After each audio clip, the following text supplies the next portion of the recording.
behind third. And they're still standing there behind the base. Look at this. They'll be uncovered evidently right at the last possible moment. Ryan Zimmerman just took the first base towel off. It's the changing of the guard. Check it out, watch. So first base is naked. Second base still covered. It's about to be disrobed, and here we go. Game on. I like it. Safety first. Well done by John Turnauer and his crew. Any moment now for second base. We're waiting.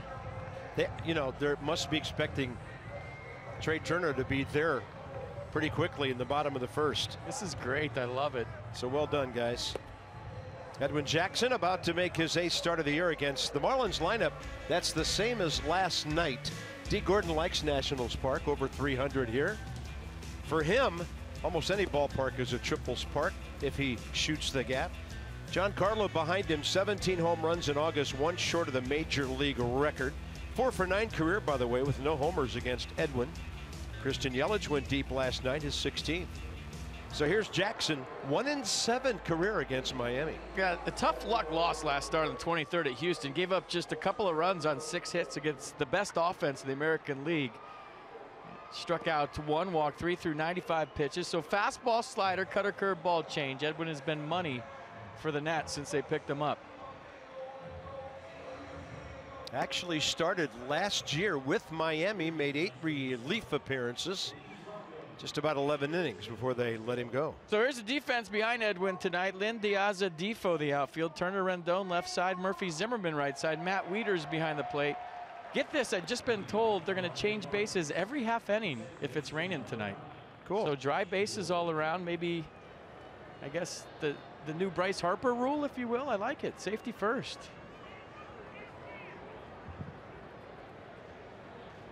'19-year veteran behind the plate again tonight. It's Greg Gibson.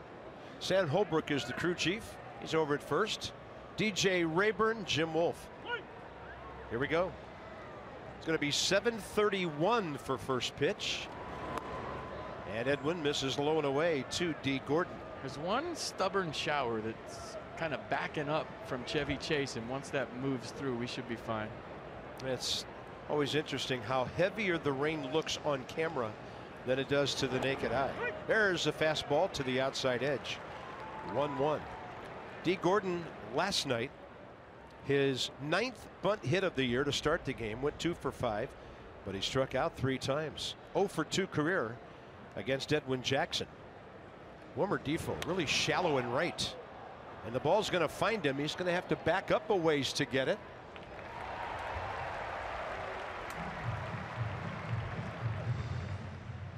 All right, it's time for your Coons.com scouting report. Party like it's 2012. Get this, Edwin Jackson's velocity of his fastball in 2012 averaged 93.5. This year, 93.5. Hates fish.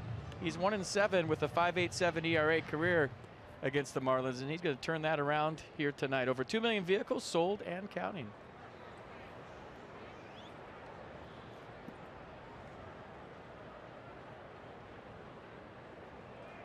Here's Giancarlo. Jackson misses inside.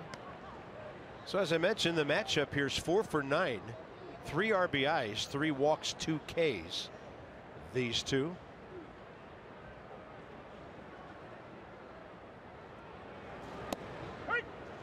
Perfect.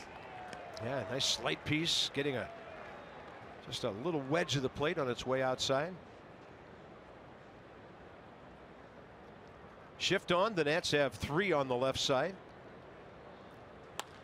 And Stanton has just hit number 51 over the bullpen.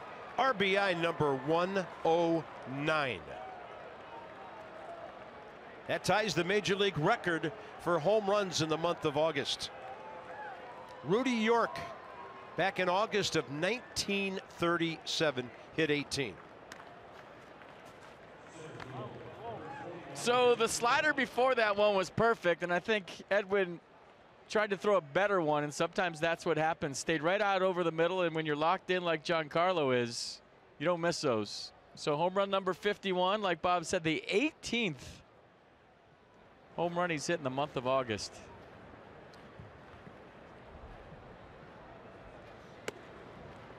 That's up and away to Christian Yelich. 51 home runs. We just see how that closed stance keeps that front side in, keeps that front hip in, and he just unleashes everything late. And you take the whole fear factor out of it, the comfortness he has in his stance, and that's why he's so hot. You can give up solo home runs to Giancarlo, that's fine. Just don't let anybody on in front of him.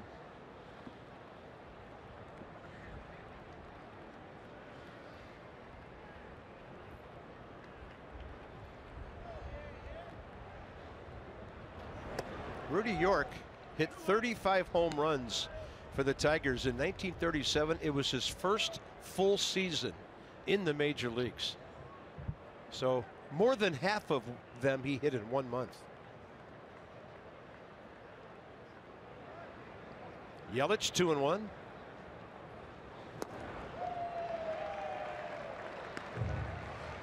Edwin's given up 9 home runs this year in just over 43 innings.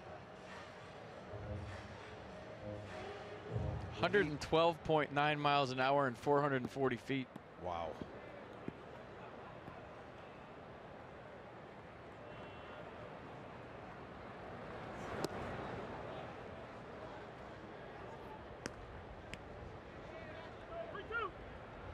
Full count now to Yelich. 79th extra base hit for Giancarlo, highest total in baseball.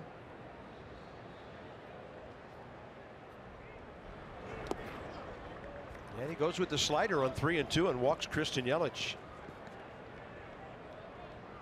All right, show you location. Statcast powered by AWS. The slider at number 2, look where that was. Perfect, right? That one just kind of spun in there. Matt Wieters couldn't even watch it. And then you see the numbers. 24 degrees on the launch angle. We told you the rest. Number 51 for Giancarlo Stanton.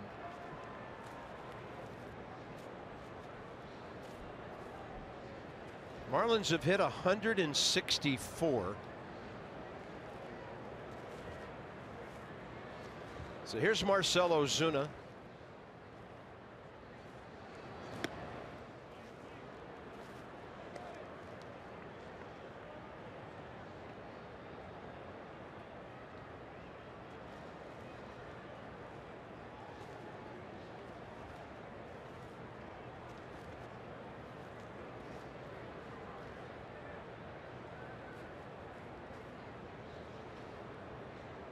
He had a big night last night.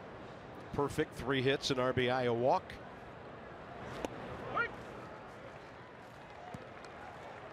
Ozuna hitting .313. That's 7th highest in the league.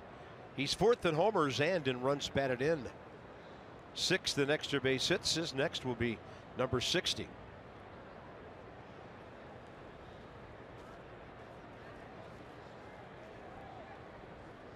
So today is August 29th. Yep. Barry Bonds hit number 50 in 2001 when he hit 73 on August 11th. And the Marlins, like the Nats, do play on Thursday. After they finish here tomorrow, they go home and host the Phillies. So he's got 2 full days left after this one. Everybody talking about 62 with Giancarlo. If he stays in the zone he's in right now and ... teams pitch to him, that might be a low number. Yeah, he could be challenging 70. 2 balls and a strike.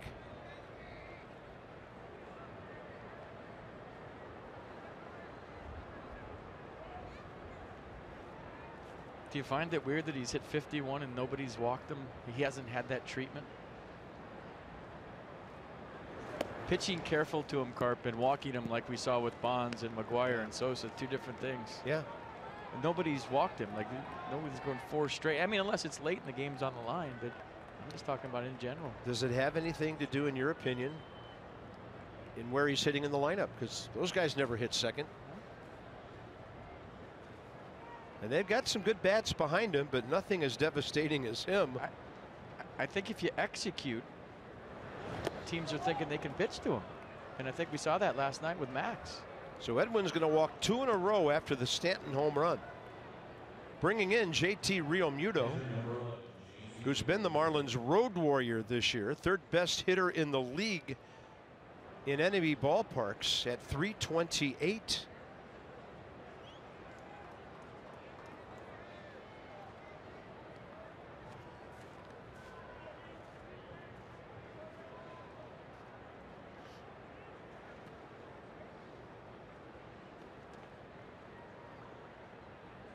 For 2 career against Edwin.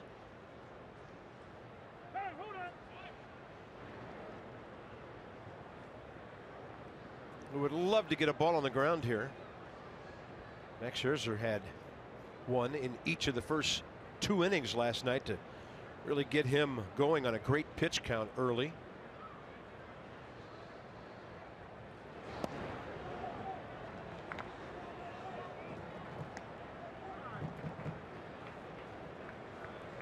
Well, the times that Edwin has struggled as a Nat this year has been the first inning. You remember in Chicago, he gave up 4 in the first and really settled into that one. Struck out a bunch of Cubbies that day. I believe it's 9 if I'm thinking right. So key here is to get a ground ball, like you said, or something to get out of the first inning and settle in. I struck out 8 Cubs that day.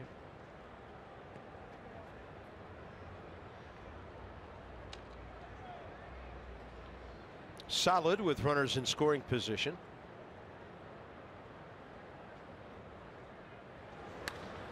And that ball's well hit out to center. Alejandro De Aza back to get it. He'll make a quick turn, and neither runner advances. Yelich back to second, Ozuna to first, 2 down.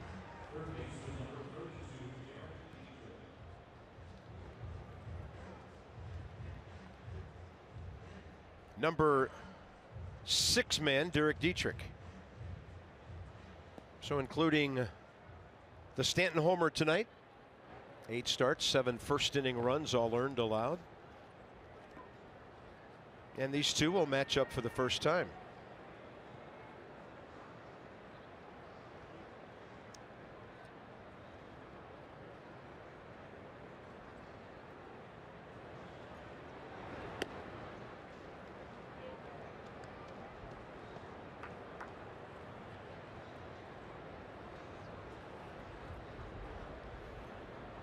So he pitched him away in the first one. Dietrich, a hard guy to pitch inside to, because a lot of times he'll almost dive and let off-speed pitches hit him. And now after 2 in a row, Wieters to the mound. Got crossed up. So much so that I think if he frames it, it might have been a strike.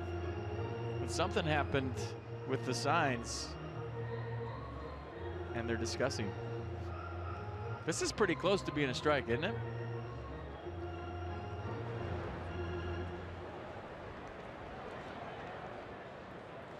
Two and 0 now.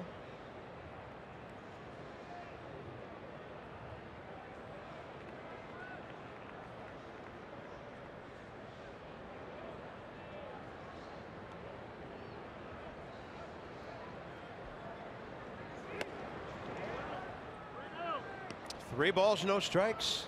Trying to work to get that release point out in front and get on top of that fastball. It's been up so far.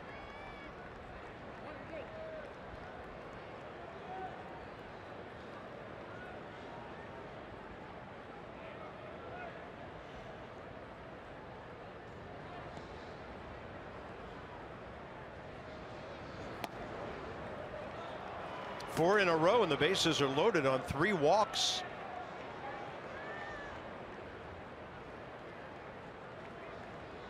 Jackson and Tomas Telis playing first base again tonight.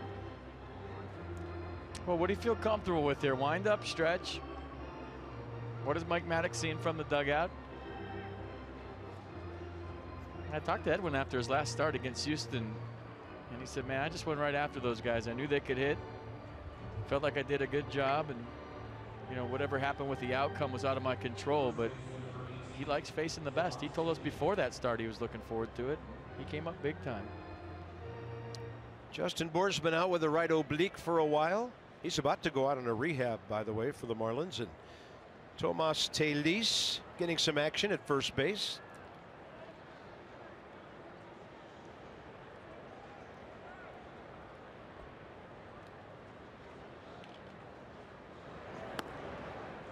Still looking to find that strike zone.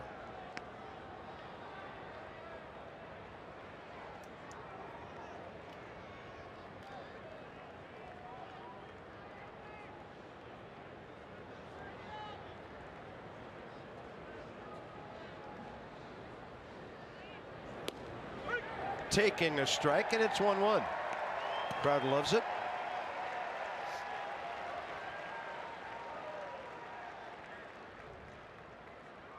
Tough room tonight. Tough crowd. They had to brave some weather to get here. And I just wonder, are there Bryce Harper figurines left over? It's going to be 25,000 getting those. This was a good pitch too. Yeah, it's where it crosses the plate, and Pitchcast liked it, but it's 2-1. Some people probably took their prize and whipped the Yui. I think you're right on that. And it's a grab for Trey Turner. Getting a little test at the end of his first inning in the field. That ball bounces. It's at least 1 run, and you never know what might happen. Well done by Trey. Now we can't wait to see him lead off.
Brought to you by PNC Bank, for the achiever in you, and by visitannapolis.org.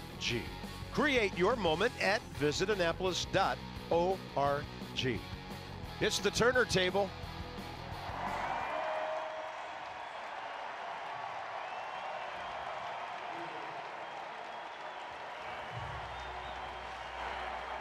Well done, fans. Uniform's already dirty. So here he goes.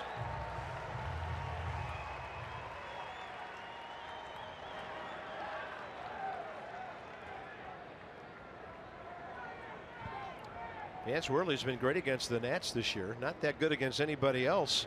So maybe Turner helps. He's 2 for 2 against this guy.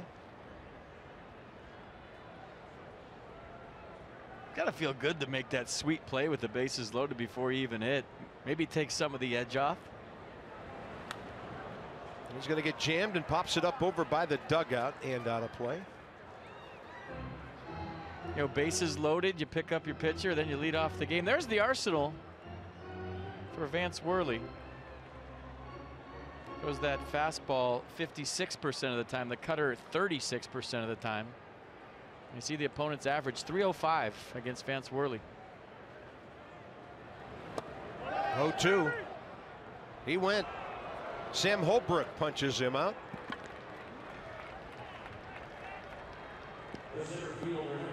And the Nats will follow with De Aza and Murphy. And then in the middle, Zimmerman, Linden, Anthony Rendon down to the number 7 spot. One of Matt Wieters' best games of the year. Early 2-run homer in the 4th. Put the Nationals up 4-1. Later had a base hit and scored. Pardon me, I was looking at Worth's spot in the number 7 spot last night. In front of him, Wieters had not only 2 but 3 hits and drove in a couple.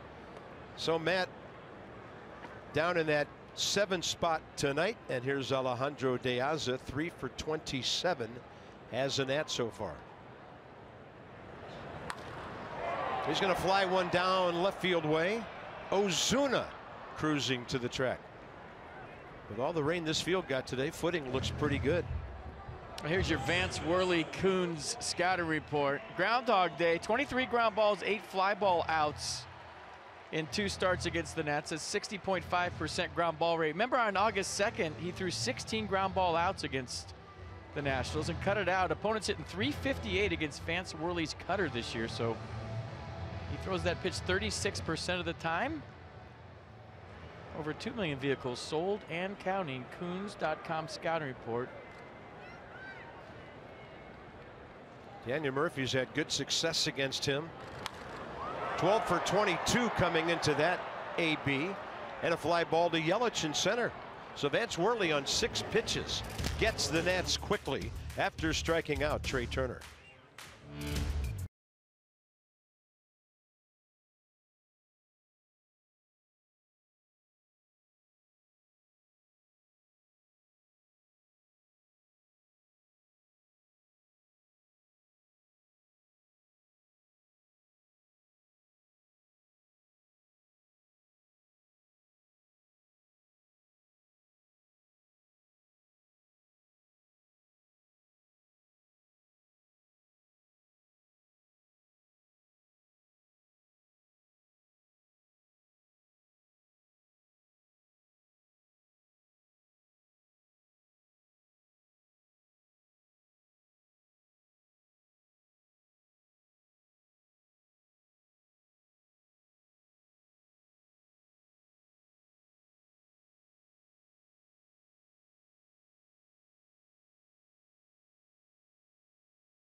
Home run. How many times have announcers said that lately? Got some game notes for you. The Nats starters last 19 ball games, best in baseball 236, and they've gone at least 17 of those games. Wilmer Difo 19 of 22 now, 341 over his last 47 games. And the Nats have dominated the Marlins since 08 in this ballpark, 49-42. Since 2012, it's 39-16. This year, it's 6-2.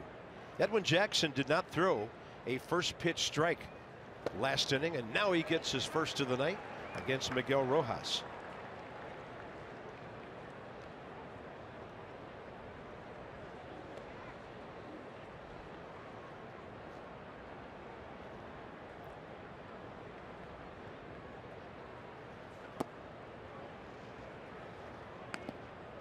Rojas 0 for 3, couple of strikeouts, a walk in the number 8 spot last night. Marlins third in the league hitting at 266. They're 7th in runs, 8th in home runs. And this one in the air. Wilmer Difo, right field. He's been playing a little shallow, got back for one in the first inning. And the basket catch for the first out, second. Well, that's his first time ever playing right field, and without batting practice today, you know, because it's raining, I feel like right's the toughest position in the outfield. So this routine fly ball turns into a Willie Mays basket catch, and maybe that's how he does it. I don't know. He used 2 hands, which is good. All right, and you mentioned that right field thing to us maybe an hour ago when we were talking about the defense. What makes right field the position it is? Well, there's more right-handed hitters usually, right? And then the ball's going to tail toward the line more, and you know there's a lot of guys with opposite field pop, and you have to throw first to third and right. You have to go toward the line and keep singles into doubles. I mean, no one's going first to third on you in left field. So there's more responsibility over there, and it's not an easy position to play, especially if you don't get to go shag fly balls in batting practice. And when Jackson makes quick work of his opponent, Worley, first strikeout tonight. The Washington area Toyota dealers help children and their families by making a $37 donation to the Children's NIH for every strikeout by a Nats pitcher this season.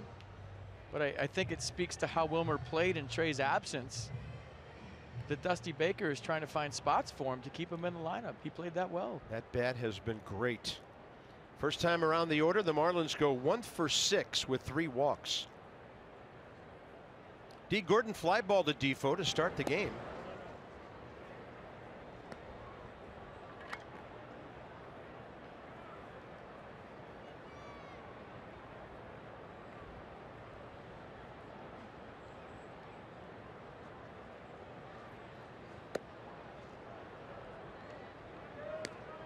I see Dusty looking out there to right now. I see Davey Lopes checking him out and right. You know, when you've never played a position, the dugout will tell you where to stand almost every pitch if you're peeking in there. 2-0. And Gordon a chopper to the right side. Murphy knows he has to be quick. He is, because the runner really is. Edwin bounces back with a 1-2-3 second.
Cold one. Look forward to Miller time later in the ball game. That is brought to you by Miller Lite.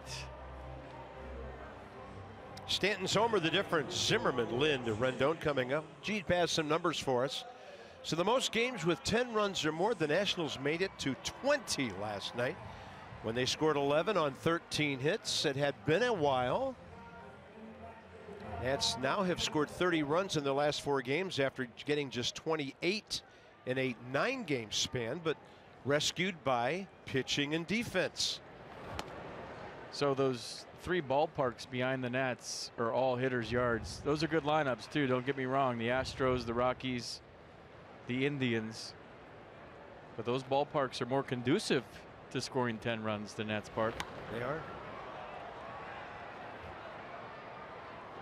A couple of postponements already tonight. Speaking of the Indians, rained out at the Yankees, and the Braves washed out at the Phillies. The Yankee thing was announced late in the afternoon, and then the Phillies a little later as we got into the early evening. Inside to Ryan Zimmerman, who's 2 for 11 career against Vance Worley, who's 6-2 in 12 games, 6 starts against the Nats, and a couple of wins this year. Yeah, Vance gave up 8 runs on 9 hits in 4 innings his last start against the Phillies. Yeah, he's 0-3 with a 7.20 ERA against everybody else. 2-0 with a 1.20 against the Nats. Don Mattingly's ball club still 2 over.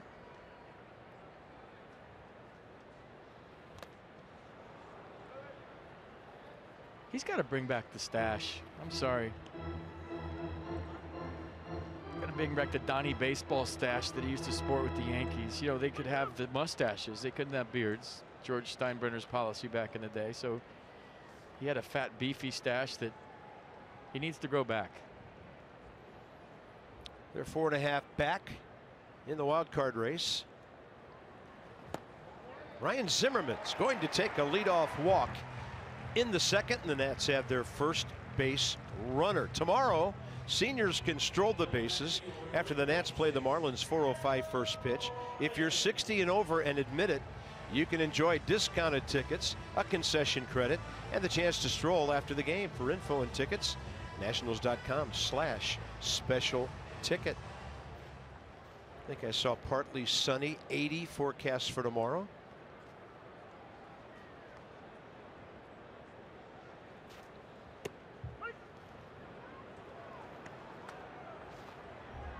Looks like a great afternoon. 78 at game time. Adam Lind has 4 career hits against Worley, including a solo home run.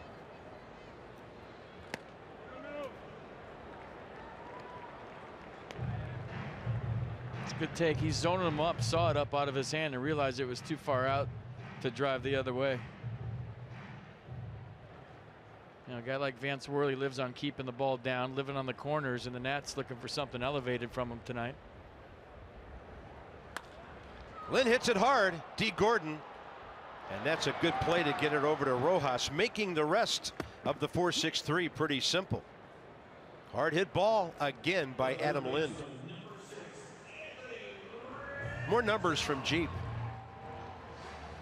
So what Worley's done against the Nats, that 1.20 ERA I mentioned, keeping it in the yard, pretty economical with the pitch counts, and that double play will help him out after he had a 6-pitch first inning. So if I buy a Jeep, do stats just come up on the screen in the car all the time? It's just like numbers from baseball. I'm getting that feeling after 131 games. Yeah, I think you can get retrofitted as a baseball guy when you leave the dealership. Yeah, I wouldn't be opposed to, you know, starting up my car and Vance Worley numbers popping up right in front of my face on the way to the ballpark. Is that the premium sport package? I'd do it. Give me some Anthony Rendon stats. There they are, right on my heads-up display. I'm waiting for some car company to do a deal with Fangraphs. That'd be great.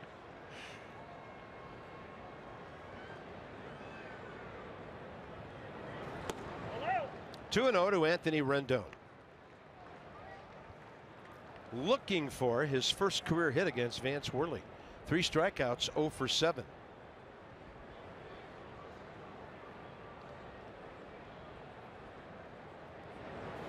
Hello. Ball out, says Greg Gibson, 3-0.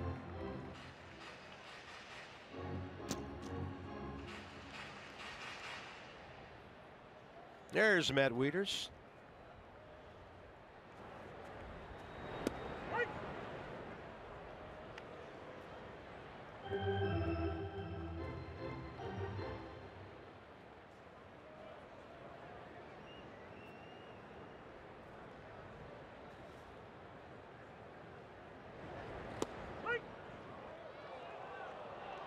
Anthony's had a couple of at-bats lately when he thought he had walked and they call him back or call him out.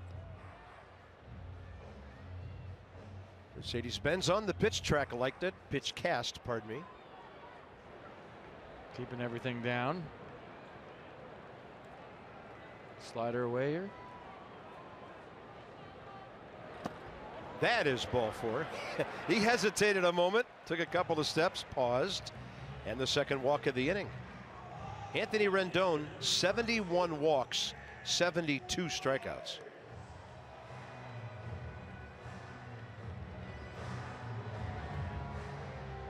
So Anthony's happy today because his favorite player's back.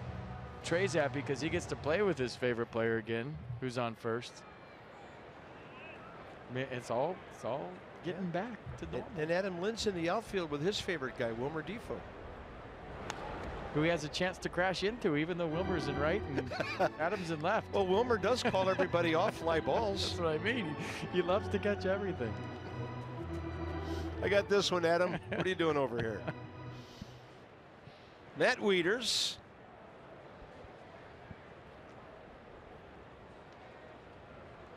One career hit against Worley, a home run. He's going to be reaching for that one and bounce it to the right side for D. Gordon. So Vance Worley, a couple of effective innings, pitches around 2 walks with a double play ball. Marlins by 1. Stanton coming up.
Is between innings, so here you go.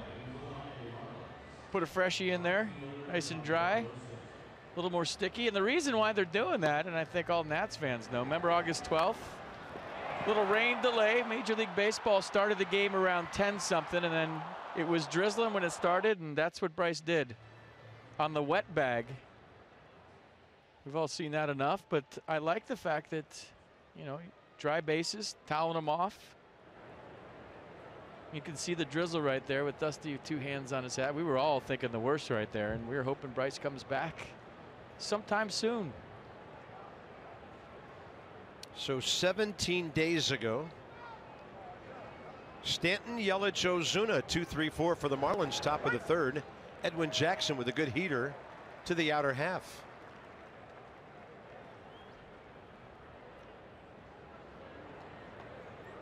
See where his back foot is?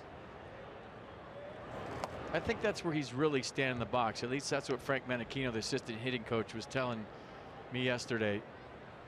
So it has the appearance that he's hovering over the plate, but he's really where his back foot is, and then that front foot being closed just keeps his front hip in there so he doesn't fly out. You know, he was starting with his feet even and not closed, so when he did his toe tap, he was coming open and his front hip was flying open. And now that he has that front hip closed, he's staying in there longer. Results have been amazing.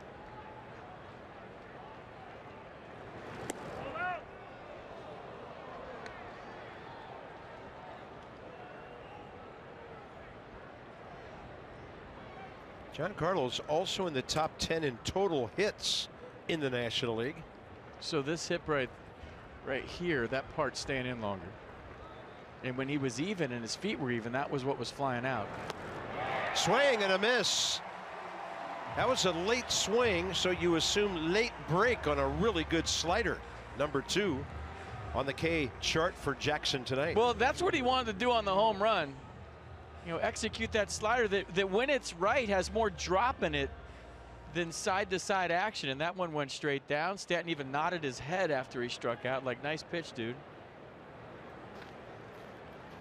There's Kristen Yelich. So Edwin coming off a 9-pitch 1-2-3 second. Taking a big step forward there. Won't have to see Giancarlo for a couple of innings.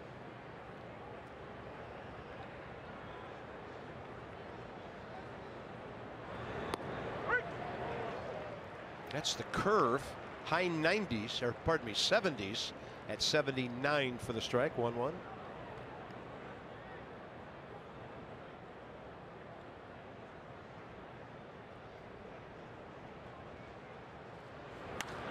And a fastball drilled up the middle. Kristen Yelich, a walk and a single tonight. Last night he had a homer, a single, and a walk. Having quite a series. Next up is the other slugger, Marcell Ozuna.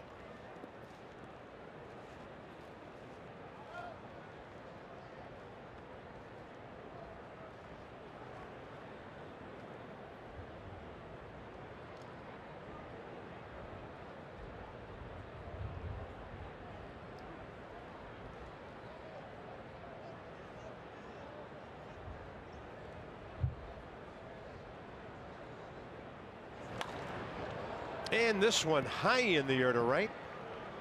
What's Wilmer going to do this time? He's going to come charging in. It's a bit of a breeze up there coming in over the right field scoreboard. 2 down. So earlier today, check this out. Harper's Heroes. All at the ballpark. Bryce has been doing this since 2013.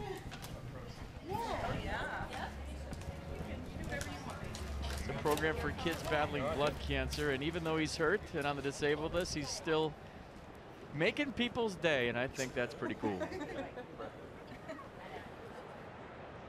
Well done, Bryce Harper. He's watching a long fly ball right there. So here's JT Realmuto.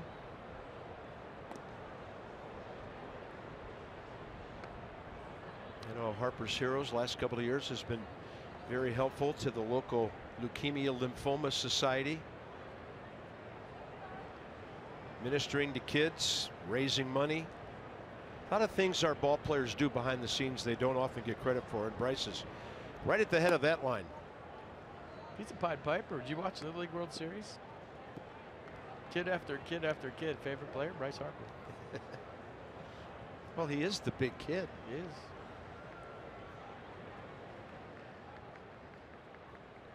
Realmuto with a fly ball to De Aza first time.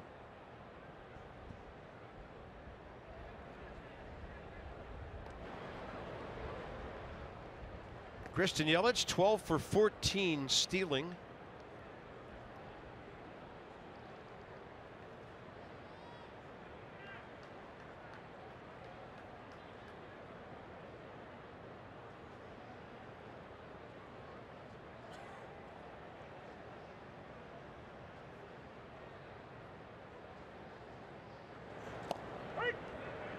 Weeder shifted to the outer half, and Edwin Jackson got that one right under Realmuto's hands inside for a strike.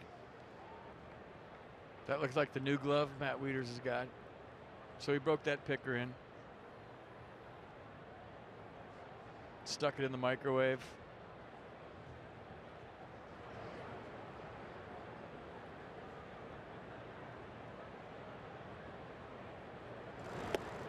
And then away with the slider. Oh, maybe it's not completely broken yet. Still looking at it like, are you broke in or not yet, dude? Let me know.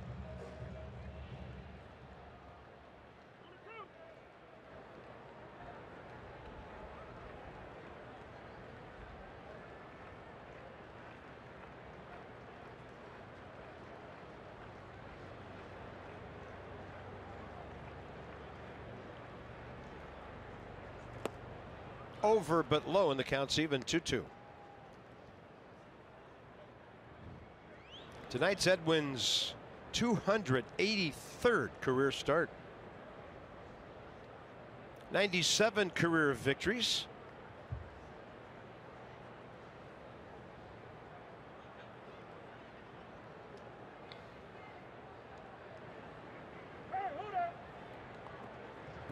Some umpires call time and some say, hey, hold on.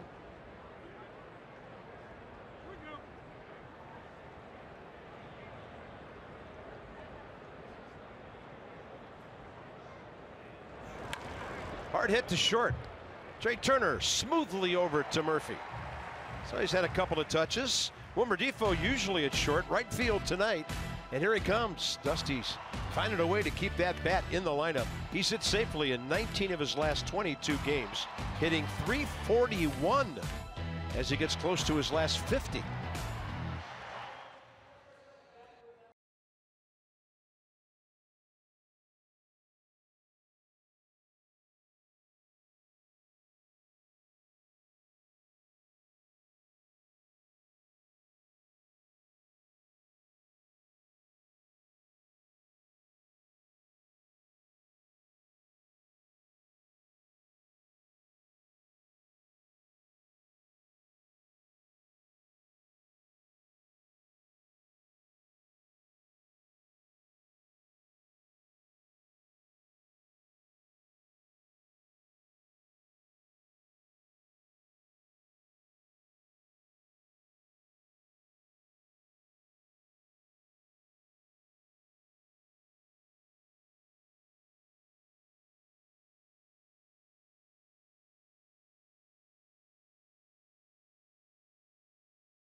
Hitless so far. Difo, Jackson Turner coming up.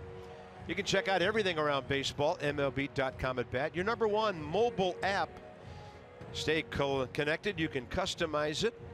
The Nationals home screen icons, app features, game day, live game video highlights, StatCast. Download MLB.com at bat. Wilmer Difo 1 for 4 against Worley. Dietrich's on the grass at third. Bottom of the third underway.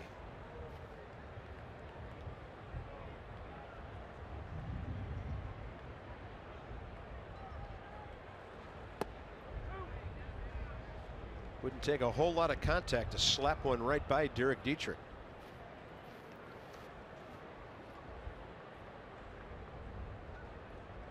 Edwin on deck. Forgot something.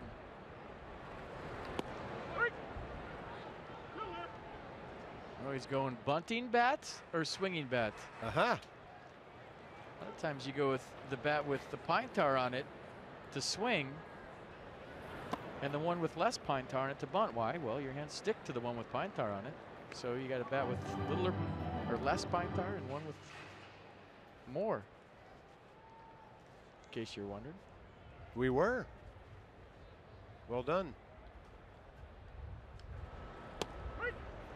Wilmer jumps back from strike 2.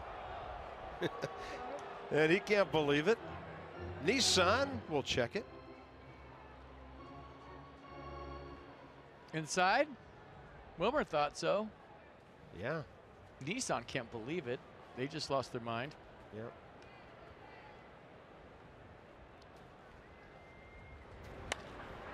So Difo says, how about an extra base hit to the corner? Off and running. Stanton handles it, and Wilmer's at second base with nobody out. And now that's 20 of his last 23 games hitting safely. Well, there goes the no-hitter. And this just in, newsflash, breaking news from Nats Park, Wilmer Difo can play. Love watching this guy, and Dusty Baker trying to keep his bat in the lineup. Will he be the next Tony Phillips? Playing all over the place, giving Trey Turner a day off, giving Daniel Murphy a day off. There's going to be some at-bats for Wilmer Difo. He's just playing too well to sit him down. Edwin Jackson, 23 career sacrifice bunts. He's choked way up on that bad handle. Oh, and that one is over his front shoulder, and he turned away from it. Look out. See, that bat's just got the tape on it. The other one had some more pine tar on it. Give you one more look at this. Right at his head. He's had some adventures at home plate recently.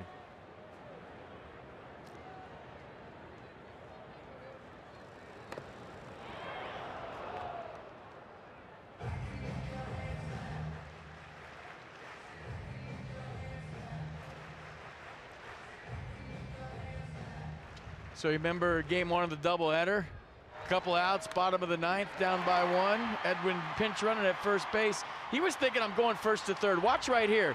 Oh, wait, you want me to score? And then he had to make a really sharp left-hand turn and lost his momentum. See, he's trying to gain it right there as he gets past Bob Henley, and that was the difference between safe and out at home plate.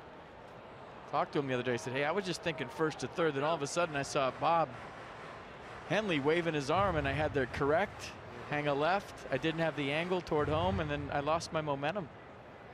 Yeah, the Mets kicked it in the outfield. Bob Henley said, let's go. Had to send him. So after taking a strike, it's 1-2, and Edwin still squares around. Now he pulls the bat back and singles up the middle. Defoe stops at third. Quite an at-bat for Edwin Jackson, his second hit of the year. He's a 170 career hitter. T. Gordon just went over there and said, knock it off, man. Mike Maddox taking full credit. He's the pitching coach. Pitcher gets a hit. Give you some knucks. So he showed you bunt. Pulls it back. Looked like he got a slider. He stay on that nice. So runners at the corners. Nobody out for Trey Turner. Trey has 32 runs batted in. Worley pitched him pretty nasty first time up, struck him out on a third strike check swing. Turner ground ball to third. Runner looked back by Dietrich, and Trey out at first, but it does advance Edwin Jackson to second.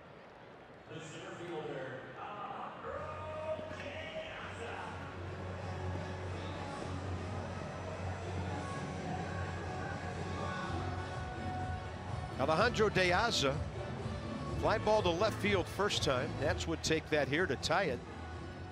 Good speed at third base. It won't have to be real deep.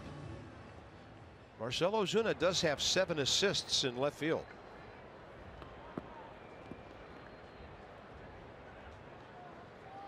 Yeah, going everywhere, but back to the pitcher in third. Dietrich in on the grass.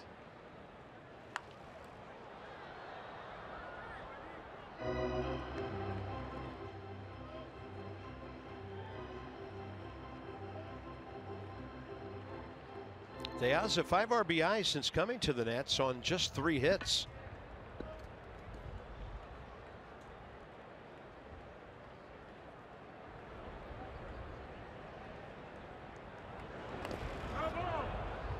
And he was trying to bunt.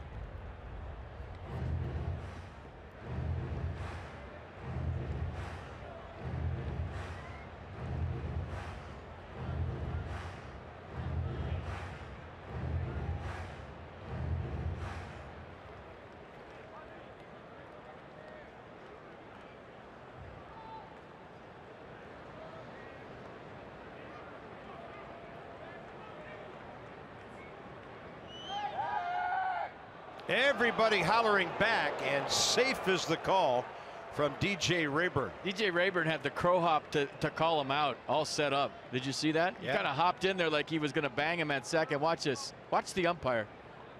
He had his arm cocked and he was ready to call him out, and then saw Edwin's hand slip in there and called him safe. Did he get back in there? He did. Watch DJ Rayburn, top of your screen. He's got his hand ready. He is safe. Good call. It's a good crew. I think all these umpires are really good. Yeah. Least experienced guy is that umpire. 10 years in the big leagues, DJ Rayburn. All the others at 19 or 20. And De Aza swinging. Shallow center. Yelich the call, and Wilmer Difo cannot go home on that. 2 down. The Nats and Budweiser are teaming up for a Country Club Budweiser music party prior to the Nats-Braves game on Thursday, September 14th. Get a game ticket, listen to live country music, and receive a t-shirt and a beer, all for less than face value. Visit nationals.com/country club for details. I get it, Country Club. That sounds like fun. All right. It's up to Daniel Murphy now with 2 outs. First base open. He does have 12 career hits against Vance Worley. Ryan Zimmerman has 2, and he gets ahead with a strike. Don Mattingly refuses to walk Bryce Harper with first base open, right versus left, and Daniel Murphy. Remember, I think in Miami he had a few chances to walk Bryce. In this situation, pitched to him, and Bryce made him pay. It's very similar. And upstairs with 87. Worley throws it by Daniel Murphy, who's sitting at 82 RBIs right now.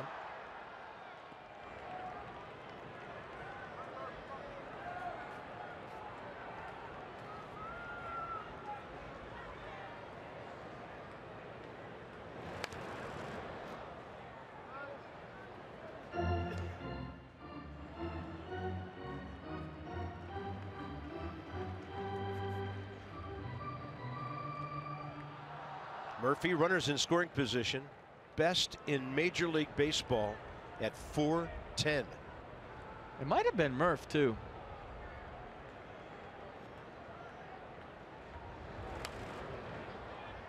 Thinking about just lining that one to left.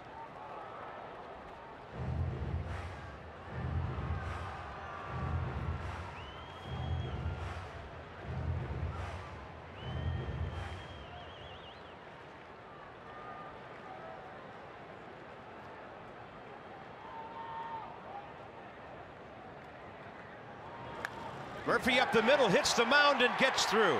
Difo scores. Edwin Jackson scores. And the best hitter in baseball with runners in scoring position has done it again to put the Nats on top.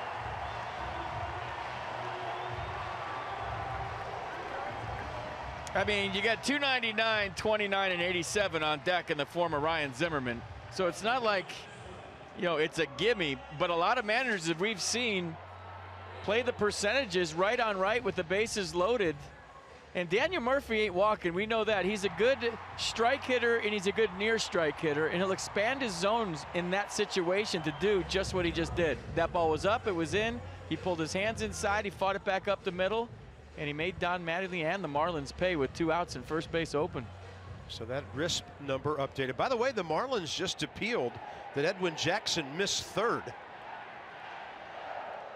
And are they about to formally throw it over there again? I thought he missed third the other day against the Mets. He touched it this time, says Jim Wolf. So no adventure around third that time, and the Nats are on top. Got it. Yeah.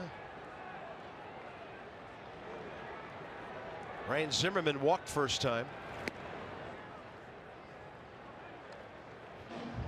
So they had first and third, nobody out. Second and third, 1 out. And Murphy cashes both to get up to 84 RBIs on the year.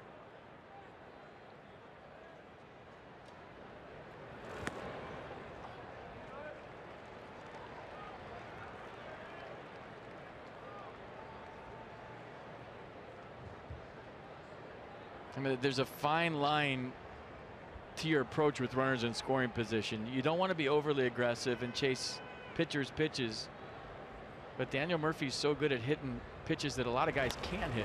Zimmerman, hard hit ball to left. Ozuna right there. Big inning for the Nats, though. Difo's double sets it up. Jackson a base hit, and Murphy cashes in 2.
Last night, wasn't it? 7 innings strong.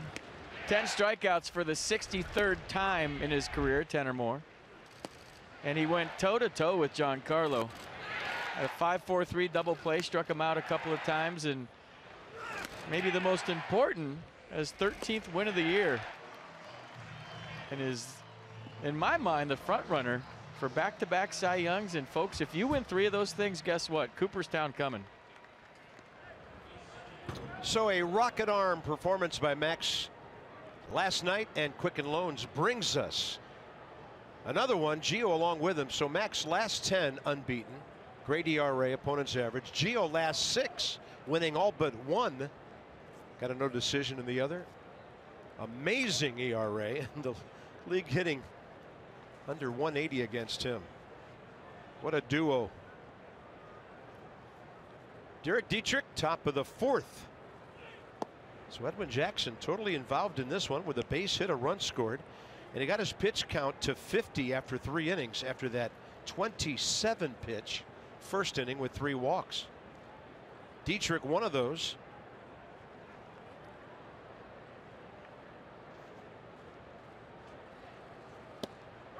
So the first inning, Edwin threw 37% of his pitches for strikes. Next 2 innings, 65%.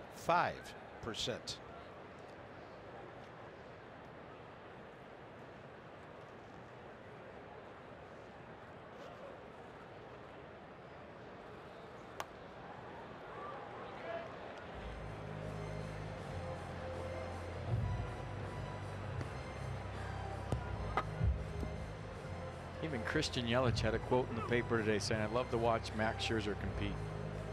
And I think that's our favorite thing about him.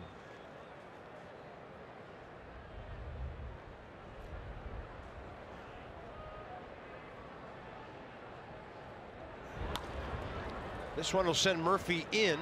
He plants and throws for the out. All right, celebrate the start of a new school year, which is almost impossible, but with 50% off tickets against the Nats Braves series, that'll soften the blow a little bit. September 12th through the 14th at Nats Park. Visit nationals.com/tickets and use promo code SCHOOL to get your 50% off. That's a good deal. Some restrictions may apply. Back to school, kids. You know, my mom used to take me back to school shopping, my dad too. It's getting the binders and the peachy folders and the pencils and the pens. And you know summer's over. I mean, it's exciting going back to school, but that part, I mean, you can't eat cotton candy in class, can you?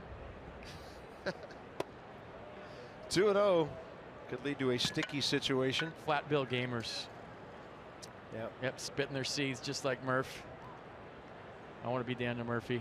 Yeah, those guys will be in Williamsport soon, I think, and then take it from there. That's why players in seeds is a good thing, what you just saw. 3-0. Not to get on my soapbox, but that's what it is. Taylor hit that flare to the right of Trey Turner that he went and got before it hit the ground to strand those 3 runners in the first inning. That ball had some danger written on it. Trey's range took care of it. 3-0 now, and Edwin gets the outside edge.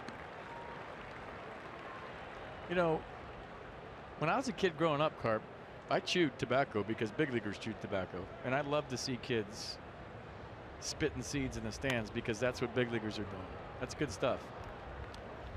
Yep, and the late Joe Garagiola, he was really at the head of that movement to get players to stop using smokeless tobacco, and that's a legacy that Joe will leave behind that will save lives for many, many years. I'm telling you, I put a lot of bad things in my body when I played, and the one thing I worry about to this day is that, chewing tobacco. So if you do it, don't quit, and if you're thinking about it, don't start. Chew seeds. Go. Hey, guy who just drove in 2 runs has a whole pocket full of them every night. Yeah. Here's Miguel Rojas.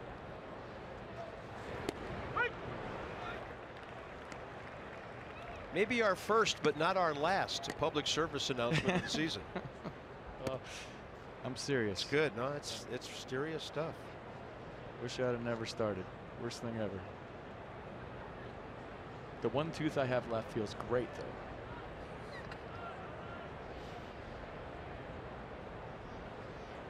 That's why they call it toothpaste. Wait, what? 1-1. A toothpick works. Yeah. It's better than dipping.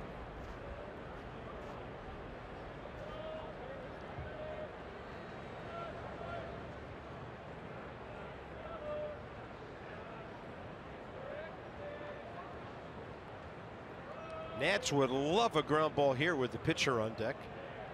Rojas runs well, takes a strike, and it's 1-2.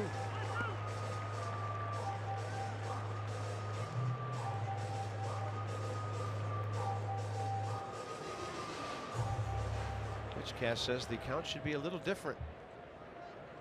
Brought to you by Mercedes.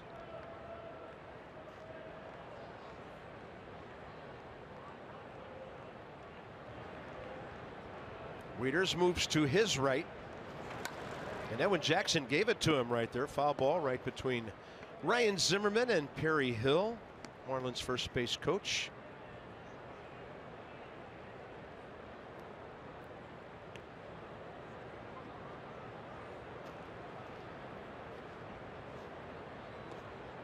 That was only Miami's third hit. Yelich the base hit last inning, and Don Mattingly's slugger Giancarlo with the homer over the bullpen in the first inning.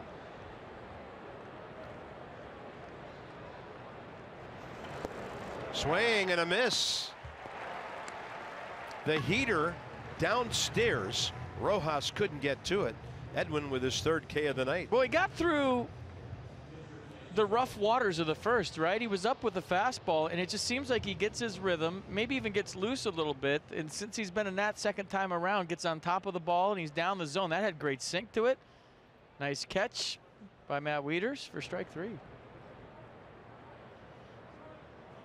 Vance Worley, and the bat goes foul, flying right past the third base bag.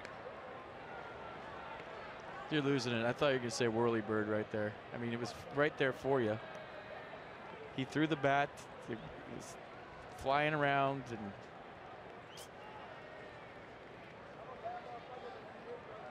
I think it's, yeah, it's easy to be humorous after that thing lands. that's a whirly bird. It wasn't coming at you up here. We're 5,000 feet up. Well, I was a little concerned about our third baseman and their third base coach. Worley, no gloves. Might not be a bad idea. He's old school, man. Yeah. He's got 4 hits this year, a 145 career batter. And he hits one right where Trey Turner's playing. Quick shovel to Murphy. So we go bottom 4, and this inning, the 4th of Nationals baseball, brought to you by the all-wheel drive RAV4 Toyota. What drives you? Visit buyatoyota.com for great deals.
Insurance. Visit Geico.com. See how much you could save. Teddy for the lead. Nah. And then Abe down the stretch. He's always been the great closer. Long strides for his 21st of the year. 1 ahead of George and 3 behind Tom on the season tally. So the Nats, all 3 of their hits last inning. Defoe, Jackson, Murphy, and a 1-run lead. Moment in history brought to you by University of Maryland, University College. On this date, 1977, number 893 for Lou Brock, who would go on and steal 938. He broke Ty Cobb's record. Cobb still 4th on the all-time list behind Billy Hamilton, who will pass Lou Brock soon. Davy Lopes. Davy Jones is in the sea. Davy Lopes is all over the bases. 557 for Davy. Number 26 all time. So Billy Hamilton's on a pace to go way beyond Lou Brock, but he's still almost 500 behind Rickey Henderson. And someday it'll be really interesting to see where Trey Turner is on that list.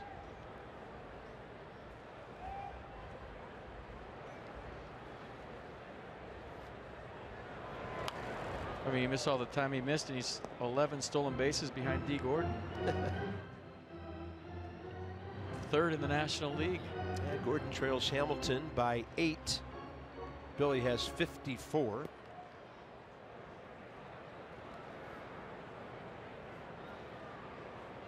Adam Lind. Another hard hit ball. This one heading for the left field corner.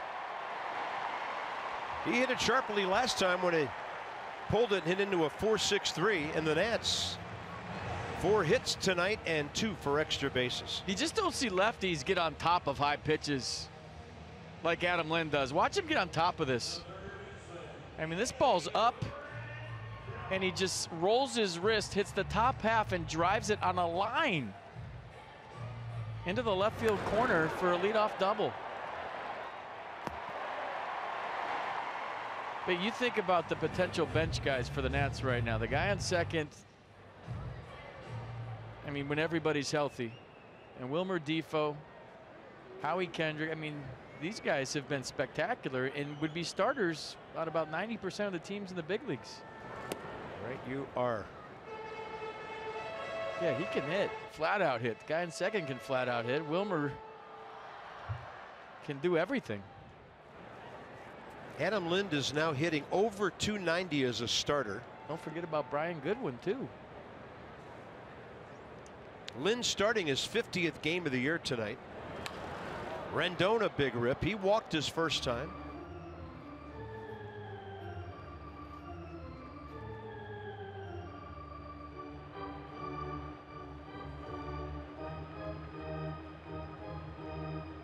Yeah, life is good. 28 over, 13 games up. That's the highest, right, this year? 20. It is.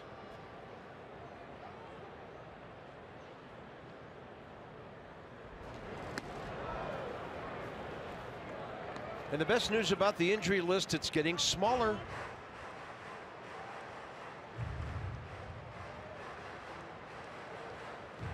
Didn't Jason say Ryan Madsen's fingers getting better after the game last night? That's good news.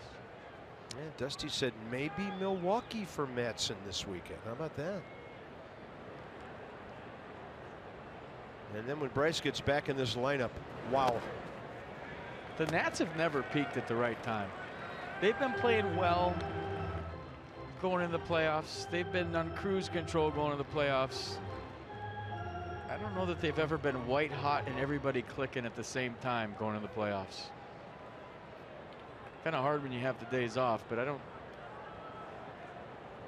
know that that should matter that much. Rendon up the middle with a screaming line drive. They're sending the runner. Yelich's throw is cut off, and they've got Rendon hung up. The Nationals lead 3-1, and he'll be tagged out. He thought for sure Christian Yelich was coming home, and Bob Henley aggressively sending Lind with nobody out. Well, Yelich kind of sat on it. He didn't charge it as hard as Bob Henley expected. If you watch the replay, maybe it's because of the wet grass. But Yelich kind of cruised on this, maybe thinking it was hit so hard that Henley wasn't going to send Adam Lind. Watch Christian at the top of the screen just kind of, look at, cruise in on this, kind of chop his steps at the end, lose his momentum.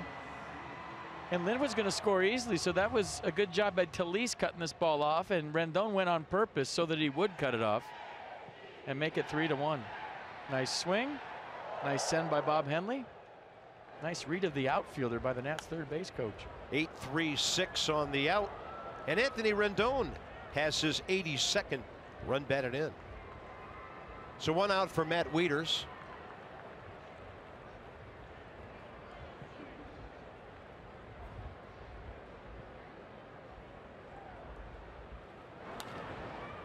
And Wieters, a fly ball to short left. Long way for Ozuna. And then Rojas kind of pulled up and it falls on the ground. 3 hits in a row.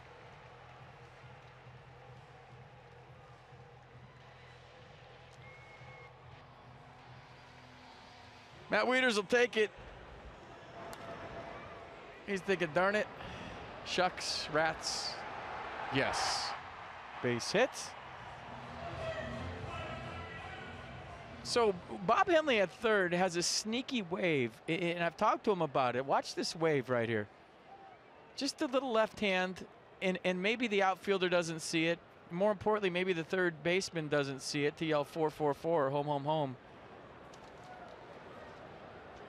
And it's not to draw attention to himself, where you see the big wave by third base coaches and everybody knows he sends. Kind of a sneaky little send that works a lot, and maybe, I don't know, Yelich laid back on that because he thought Adam Lind wasn't going to score or wasn't fast enough to score on that. And 8-3-4 on the putout. D. Gordon had the tag there after Talise cut it off. Wilmer Difo, a double that got things going last inning for 2 runs. So the Nats have solved Vance Worley for 6 hits in these 2 innings. 2-1 to Wilmer.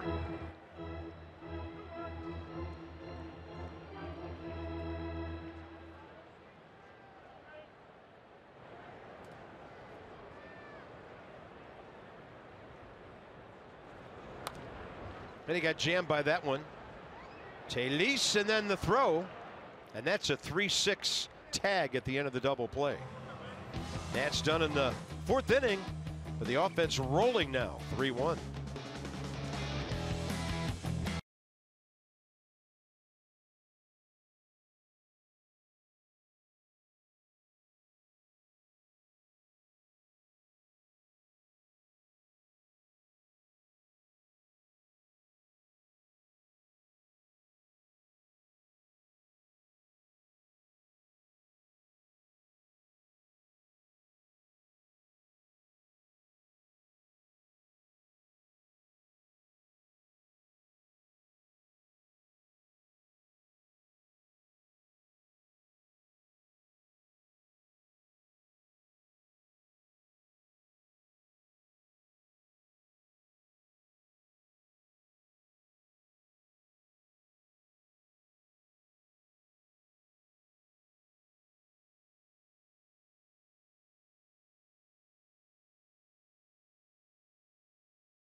.360 Nats, 1-3-0 Marlins after 4. Top of the order for Miami coming up.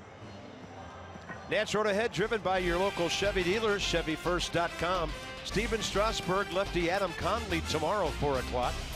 Gio should be in line for Game 1 at Milwaukee Thursday. 3 more there, and then 3 in Miami. Our friends from WUSA 9 will join us Saturday, Sunday.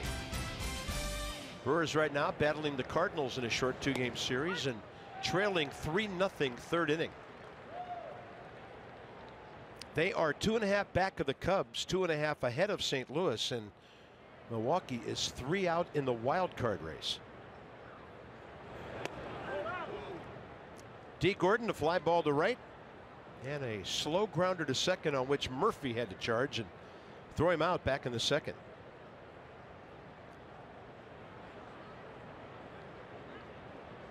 Rendon right at the cut of the grass on the third base side. Time given.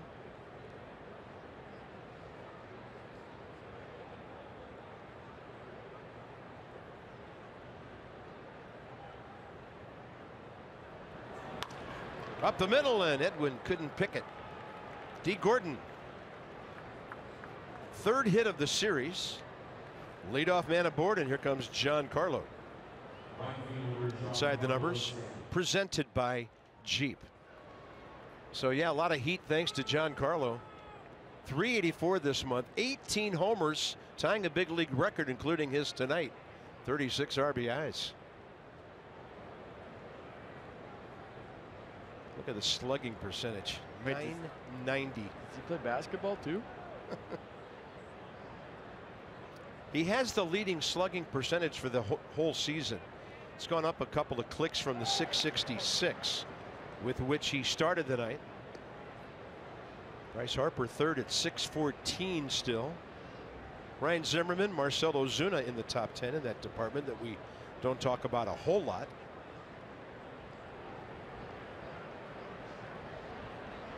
So Stanton batting second with D. Gordon hitting usually sees more fastballs.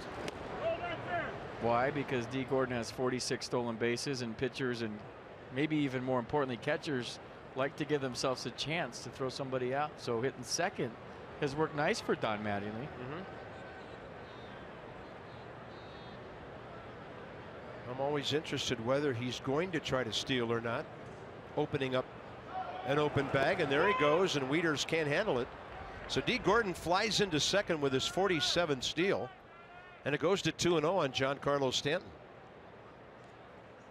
Yeah, pretty good jump by D. Gordon, and I don't know if Matt Wieters' glove has broke in all the way yet. He had trouble on the exchange there, and he's had trouble a couple of times tonight. That thing just kind of hitting and rattling around in there. I don't think he was going to get D either way. That was a fantastic jump for stolen base number 47. So the shift is on. Stanton 1 for 2, a homer and a strikeout. He's the tying run here. So with first base open, how do you pitch him? That's a wild pitch, and now Gordon's at third.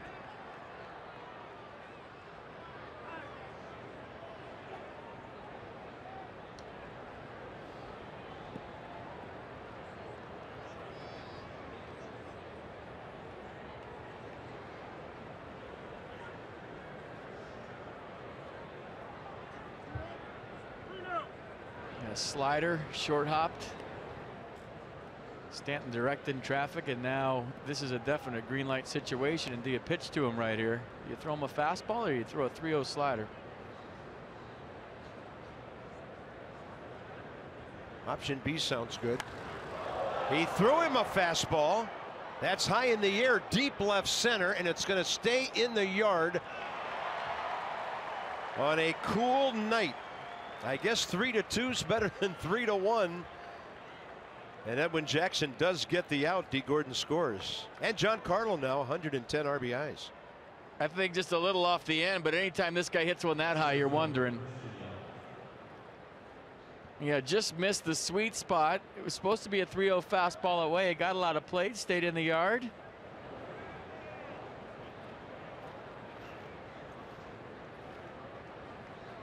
So it's the 5th inning, and the Nats are still ahead. Here's Yelich. He's walked and singled. On the edge, curveball came back. Christian Yelich now 4 for 6 career against Edwin.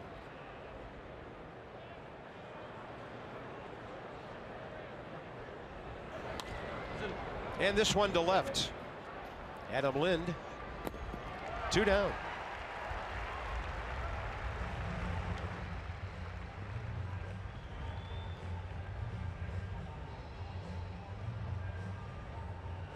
When you have insight, you know how to handle your finances with confidence. Brought to you by PNC Bank, for the achiever in you. Shortstop Carter Kieboom, a #1 pick, younger brother of Spencer, the catcher. So doing a good job at Hagerstown. Minor league season winding down, about a week to go.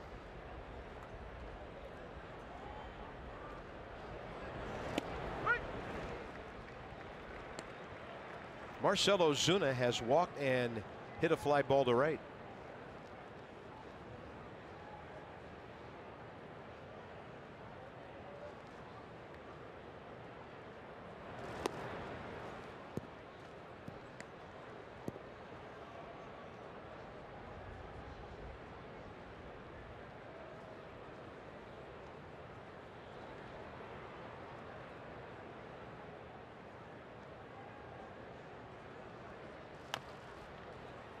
Rendon on the charge.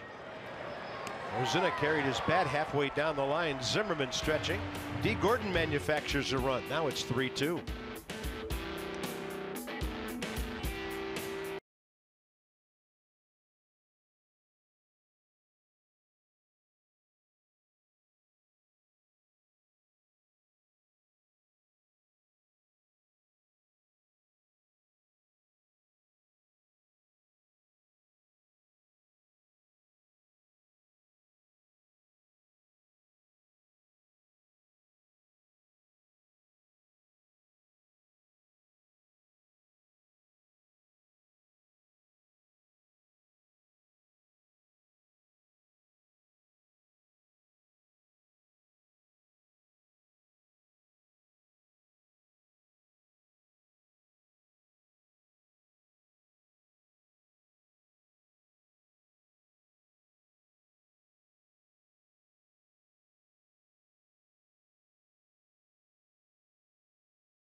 With his 51st home run of the year, but the 2-run third is the story so far. Wilmer got the party started with a double in the corner, so there goes the no-hitter on a Wilmer Defoe leadoff double. That Edwin Jackson bunting? No, he's pulling it back and hitting and singling up the middle, so he would get to second base, I believe, on a wild pitch, or maybe a Trey Turner fielder's choice. And then here comes Daniel Murphy with 2 strikes, first base open and 2 outs. Got inside of that ball, hit it up the middle for a couple of RBIs. So that's your third inning, a 2-run third, and then 1 in the 4th, and here we go with the 5th. Yeah, Edwin Jackson leading off. So he's 2 for 12 on the year.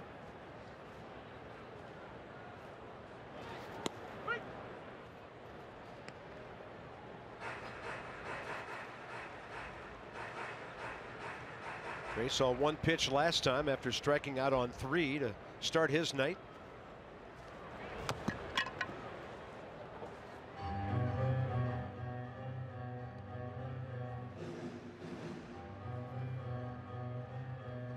Worley, 4 innings, 59 pitches.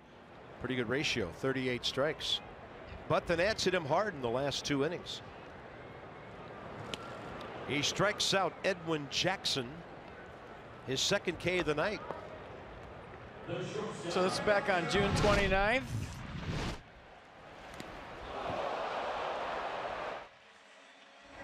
You know, I've been saying it off the air, so I feel like I need to say it on the air. That was just weird, right? He stole about 1 billion bases in that series. I don't think they meant to hurt him. But it was just weird that he got drilled at the very end of that. There was one time when I think the Nats were up by 5 or 6 and he stole second base. And I don't know if that got the Cubs' attention. I'm not saying it was on purpose, but I've thought it. I don't know. You'd have to ask them. Well, I can give you the numbers from that series. It wasn't 1 billion stolen bases? Trea Turner in that series when he got hit was set 6 for 14. And he had 7 stolen bases, including 2 that day. Cubs came from behind with 3 in the ninth to keep the Nats from sweeping them on that Thursday afternoon. Yeah, Miguel Montero had that tough night. And Trea Turner is off to the races. He's back in the hit column. Hit number 54 for Trea, his 14th double to go with 4 triples and 17 home runs. Hey man, that feels good. That first one coming back. And he hit the ball well on his minor league rehab assignment, and you're just wondering how much strength he has in that top hand. That's the hand that the wrist was broken. You see him roll the wrist right there, get it past the diving Derek Dietrich. So a 1-out double. And welcome back, Trea Turner. How good does that feel for the Nats shortstop? De Aza now, fly ball to left, fly ball to center. And Trea Turner is always a threat to steal third and try to get there with 1 out. So on the year, going back to his stolen base numbers, 35 out of 41. 35 of the Nationals' 86. And as a team, the Nats, even with Trea out forever, still 3rd in the league in team stolen bases.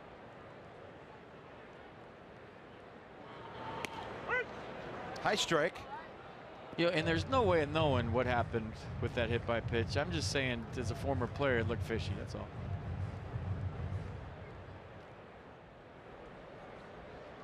It didn't look great.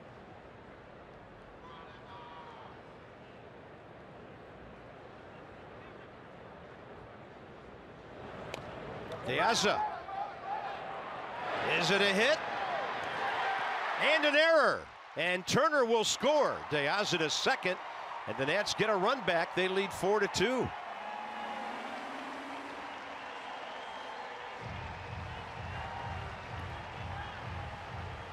Well, I thought Derek Dietrich was going to go arm fake and try to get Trea Turner around at third base. I had no idea he was going to throw it. And you see the wet ball, and he just launches it. If you show that same angle again, that ball was wet when he picked it up.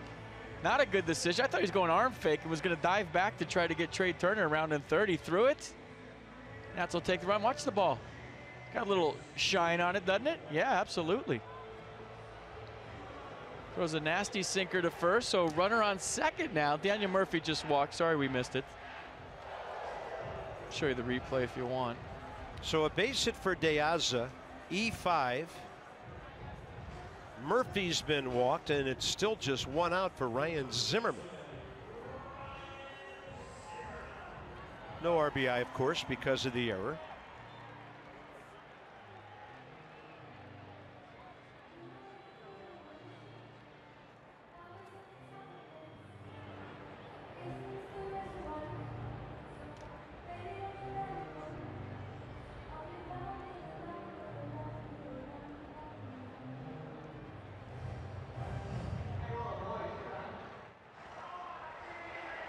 So Daniel Murphy, I got this, you ready?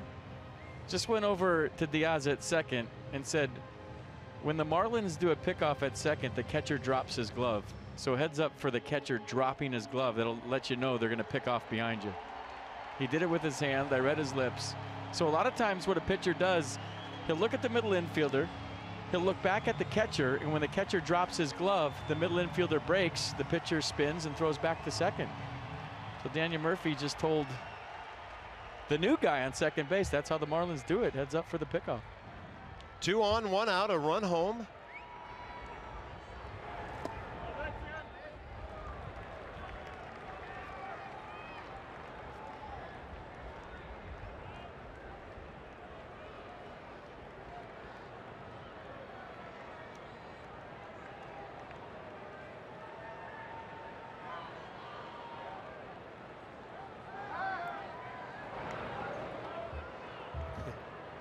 Dee Gordon catching the ball, looking into center field in case De Aza was looking at him.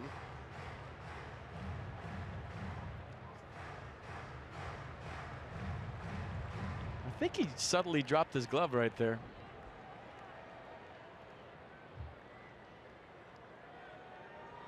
So the Nats by 2. Zimmerman can make it a huge inning. And that's pretty huge out to left center. De Aza scores easily. Murphy motors to third. And the Nats lead 5-2. And they've now scored 16 runs in this series in 13 innings at the plate. I mean, this is the beauty of Dusty Baker's lineup. Don Mattingly got burned by not walking Daniel Murphy with second and third in the thirds. So this time he walks Murphy, and what happens? It's probably why he didn't want to walk him the first time, because you got 29 and now 88 RBIs hit behind Daniel Murphy. So, I mean, you're kind of caught if you manage against this team, and you throw Bryce Harper in the middle of that whole thing, and what do? So Don Mattingly with a couple of tough decisions, and neither one went his way tonight with first base open. Ryan Zimmerman now at 88 runs batted in. So Mattingly, a slow walk to the mound. Lefty Jarlin Garcia has been warming up.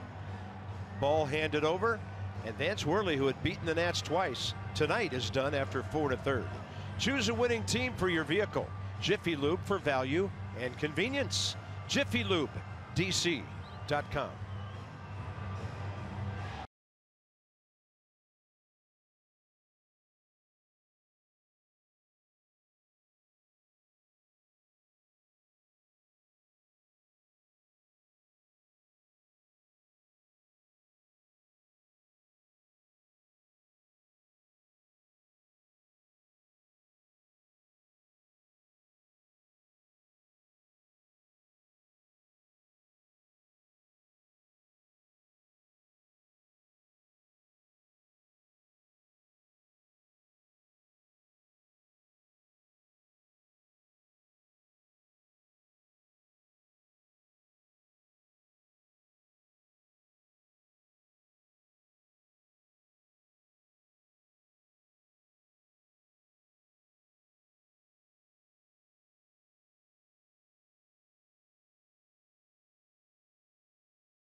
Open here in the 5th. 2 runs in already.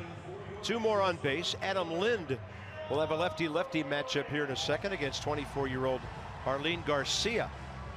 6'3", 215 from Santo Domingo, and this will be his 56th appearance. Not that hittable. 32 hits in 44 innings, 35 Ks.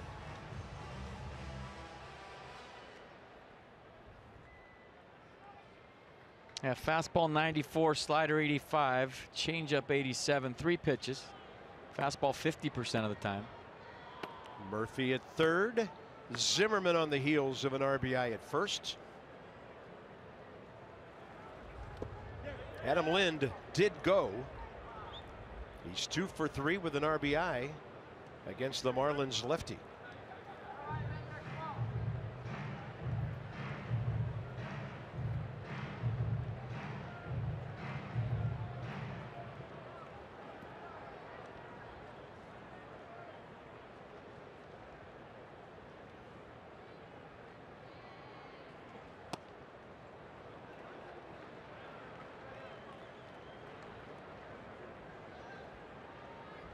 Only once have they gotten him in this situation without an RBI.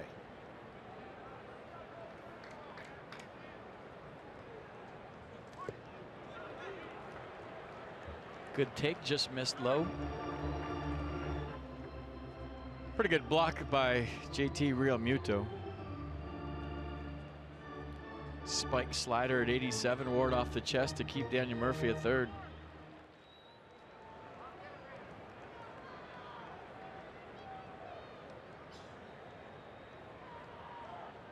Lynn, 2 hard hit balls tonight, a double play to second and a line drive double left field corner, and that will be another 4-6-3. Nats scored 2 though.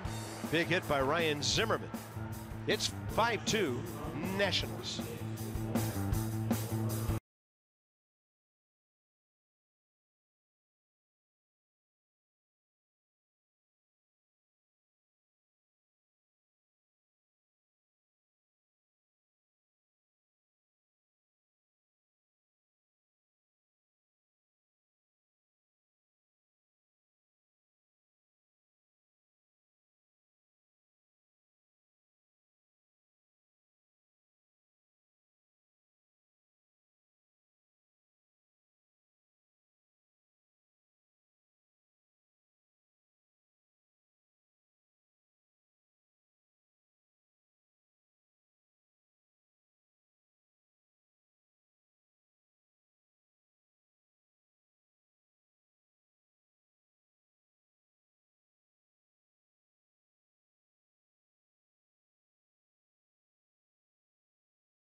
Time for the Unlimited Baseball break, brought to you by T-Mobile.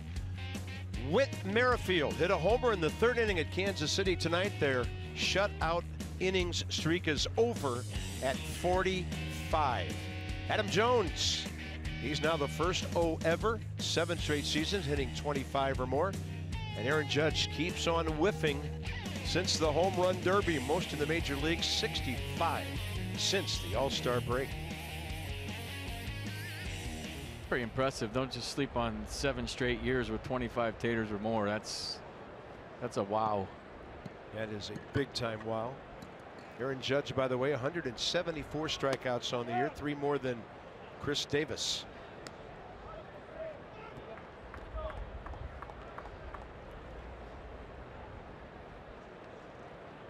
Yeah, the O's just a game and a half out of the wild card, and they're up 1-0 tonight. Yep, trying to win their 6th in a row. And by the way, that's Chris with a K Davis of Oakland.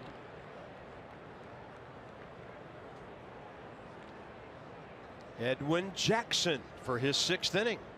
1-1 to JT Realmuto, who has flied to center and grounded out to short. Ball 2. See what kind of front runner he is here.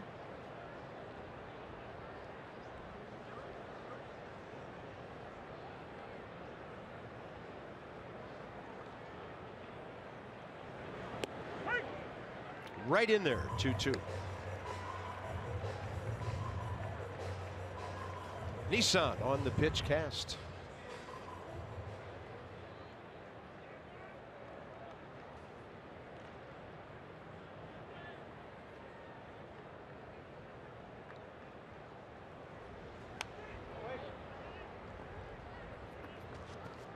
Marlins box, the Stanton homer in the 1st. Then they stranded 3 guys who walked. And since then, 3 singles. D. Gordon single last inning, though, followed up with a steal, a wild pitch, and a Stanton sac fly.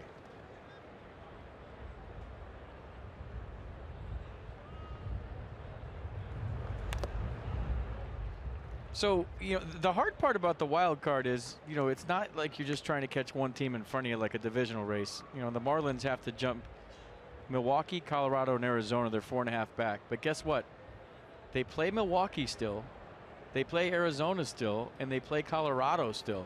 So, I mean, that's huge because you can affect your own destiny right in front of you. And you don't have to sit there and root for other teams and hope that 2 or 3 teams lose here and you win on that night. I mean, it's just hard to leapfrog teams in the wild card, but the Marlins have a chance because they play the teams that are right in front of them. Yeah, Not a lot of teams are going to do that in September in a wild card race. Byproduct of the unbalanced schedule when East is playing West in September. Yeah, they play the Brewers the 15th, 16th, and 17th. And then their last road trip is to Arizona and Colorado the 22nd of September through the 27th of September.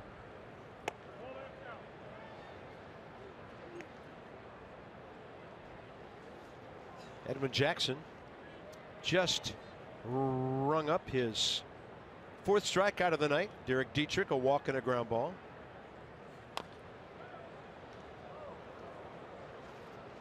And you'd say, well, I wish we had an easier schedule. That's exactly what you want if you're Don Mattingly. The team's right in front of you and control your own fate.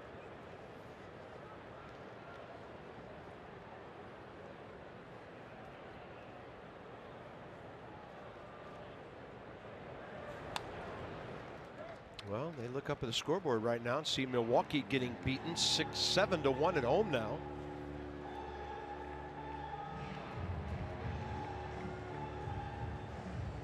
Right here, it's the Nats 5-2. Trying to win their 39th home game of the year and their 80th game overall. 1-2 to Dietrich.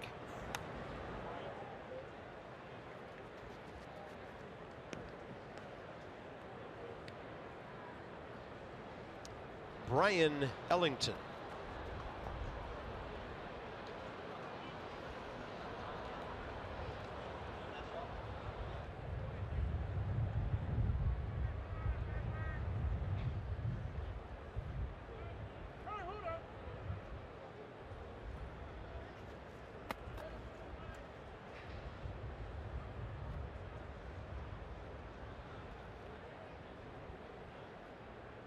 Great economics since the first inning. Did he go? Yeah, Jim Wolf says he did. And Derek Dietrich down on strikes. Number 5 for Edwin Jackson.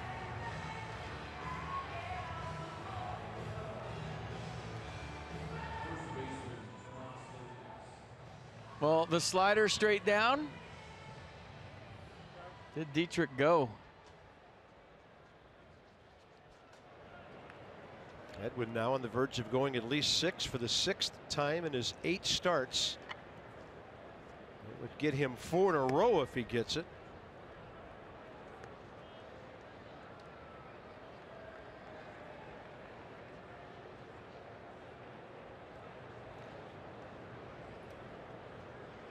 Tomas Telis will line out to short and a base hit up the middle. And now Turner playing him up the middle. Trey throws him out 18 of the last 20 times. Nat starters have gone at least 6. Nobody has given up more than 3 earned runs.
is presented by authority of the Washington Nationals and may not be reproduced or retransmitted in any form. And the accounts and descriptions of this game may not be disseminated without the express written consent of the Washington Nationals. It's turned into a nice, cool evening on South Capitol Street. So look at the offense. Everybody has at least a hit. Nationals have 12 hits. Pardon me, 9 hits in the last 3 innings. They've gone 3-3-3. That's why I was thinking 12, too far ahead here. And here's Rendon. They've out-hit the Marlins 9-4. Anthony Rendon, a walk and an RBI single.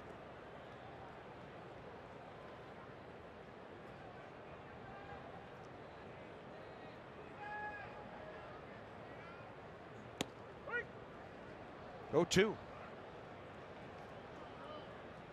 Rendon 0 for 1 against Jarlin Garcia. Threw 4 pitches, 2 strikes to Adam Lind to get that double play ball, ending the 5th. Seems like every borderline call is going against Anthony lately. He's still getting his hits.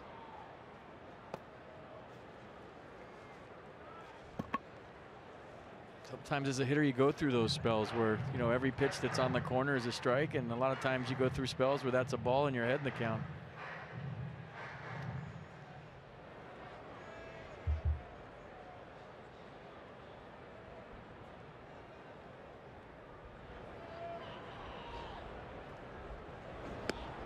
Up and away to strike him out. Nats Pass returns for the final month of the regular season, offering you guys 13 September home games for just $65. So the Phillies, Braves, Dodgers, and Pirates in standing room only areas at Nats Park for a low, low, low price. Visit nationals.com/NatsPass today.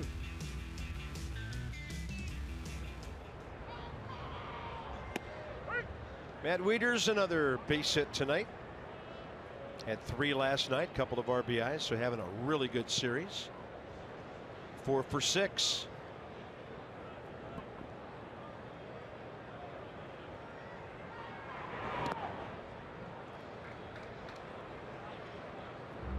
Coming into this one, right-handed, 25 points higher than the other side of the plate.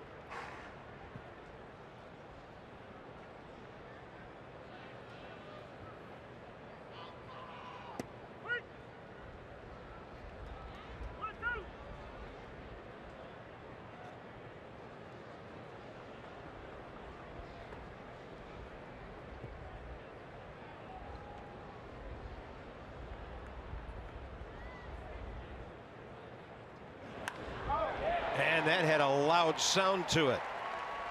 Now the Nats into double digits. 10 hits in the last 3 1/3 innings. More numbers from PNC. Sprint speed, fastest infielders in baseball.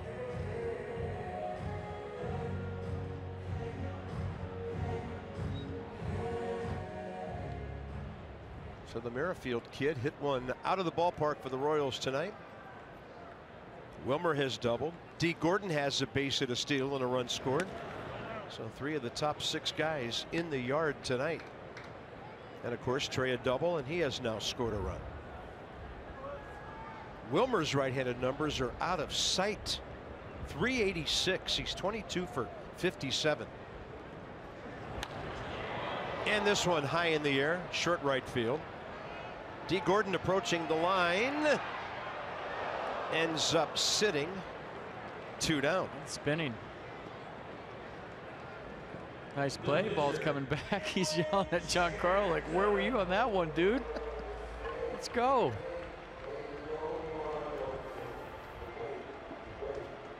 And that one was way up there. Kind of came back with the breeze a little bit.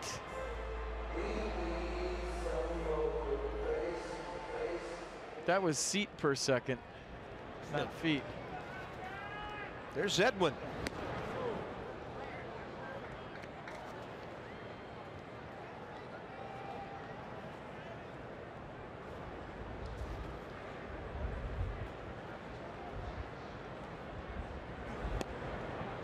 Get your hacks in, Edwin. He is. Wasn't supposed to hack the first time. Couldn't lay down a bunt, and then all he did was butcher boy a line drive right up the middle that led to a 2-run take charge rally back in the third.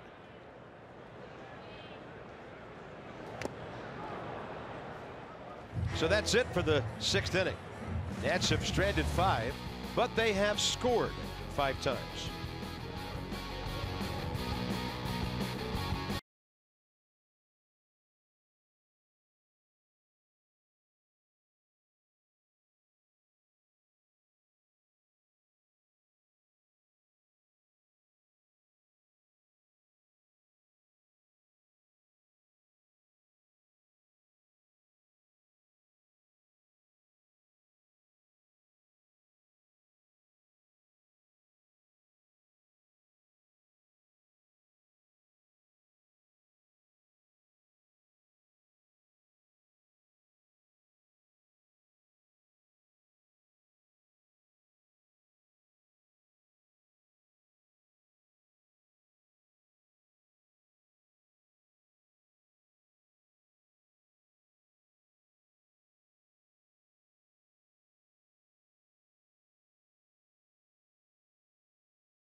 Tonight, Trey Turner comes back and the offense responds. Edwin's been outstanding so far.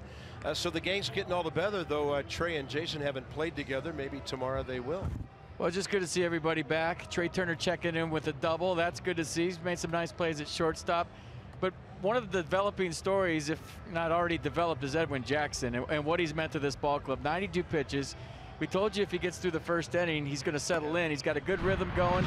And, I mean, what a pickup by Mike Rizzo. You're thinking, oh, they signed Edwin Jackson. You know, at the time, the Nats were having trouble in the bullpen. Maybe he'll be a nice piece down there if he does anything in AAA. But with the injury to Joe Ross and that spot open, Edwin Jackson stepped in right from the get-go in California against the Los Angeles Angels. You remember his first start. He a little rocky early, and then he settled down. And he is a good one against the Rockies, and last time out against the Astros he pitched well, and he's doing it here again tonight. So Edwin Jackson, ladies and gentlemen, what a pickup, and how well has he done for Dusty Baker's ball club. Trying to go at least 7 for the 4th time in 8 starts. Marlins are at the bottom of the order. It's number 8 man Miguel Rojas, and Ichiro is on deck. Ball 1.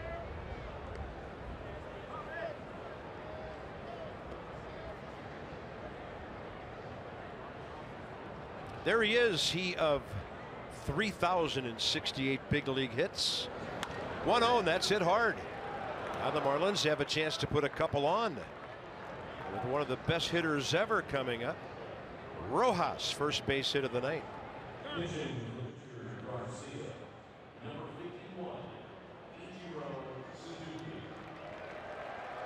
Nice hand from the Nats fans here. Ichiro pinch hit early in the game last night. Nats had this thing getting out of hand. He hit in the 5th inning, and Max Scherzer popped him up.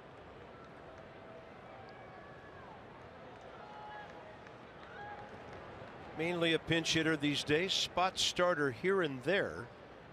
He has 22 pinch hits, a homer, 9 RBIs.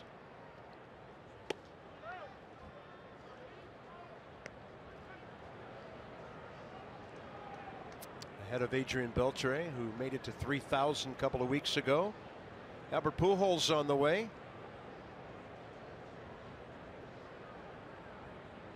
Ichiro 1 for 10 career with a walk against Edwin Jackson. And a ball fouled.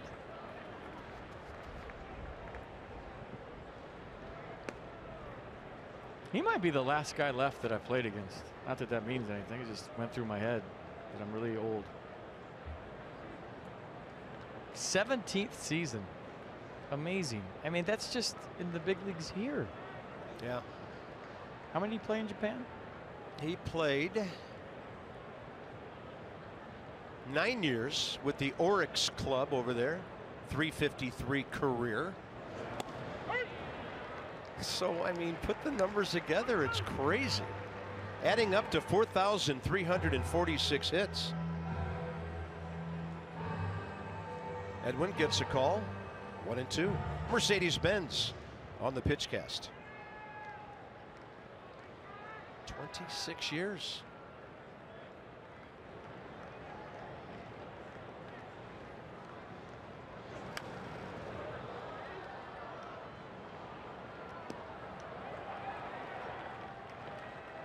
'2001 MVP, Rookie of the Year, 10-time All-Star, 10 Gold Gloves, and I don't know what, 400 or 500 batting titles.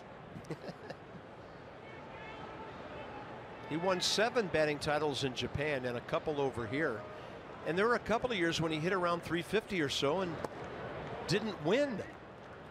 One year, Maglio Ordonez beat him by 12 points when Ichiro hit 351, and then Joe Mauer beat him by percentage points when Ichiro hit 352.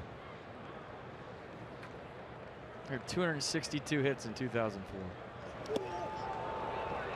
And down to first it goes. Runner safe. Counts at 2-2. Nice pick, nice throw. Rojas had notions of going on the ball in the dirt, and Wieters backhand picked and threw it all in one motion. Nicely done. Close at first. I think he threw it behind Ichiro, right? Little lean, the pick, the tag, close.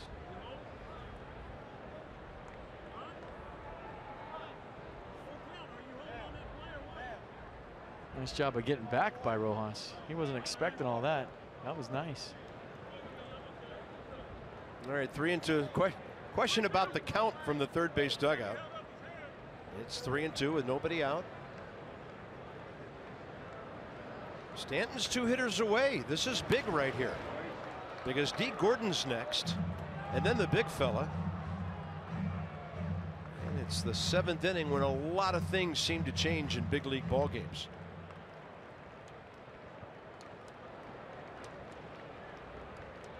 So other than that one in the dirt, everything away. Pitch number 8 is coming.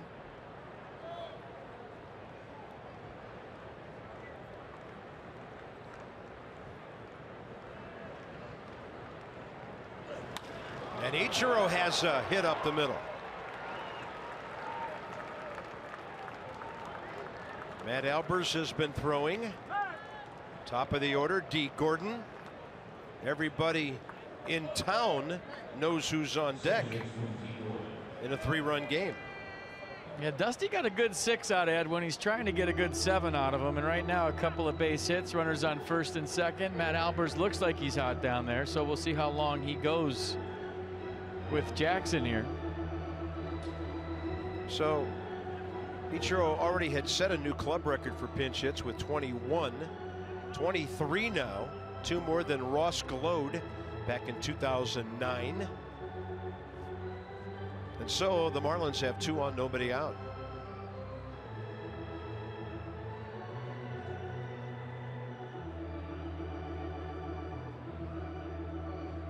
They're going to stay out there as long as he can to give Matt Albers a bunch of pitches down there.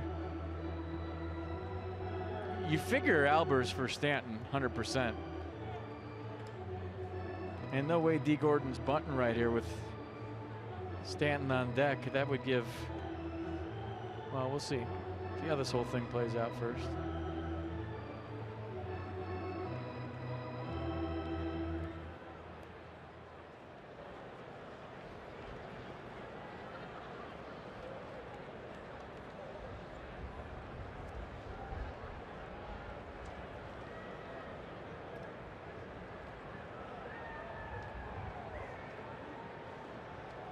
Rendon creeping in from third. There's the bunt.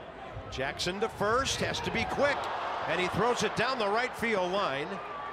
Scoring is Rojas. Ichiro to third. Gordon to second.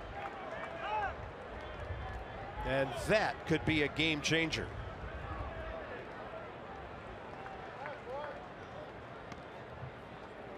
Well, the reason I didn't think initially D was going to bunt because they're down by 3, but when that's part of your game, that's part of your game, and you see the panic that ensues.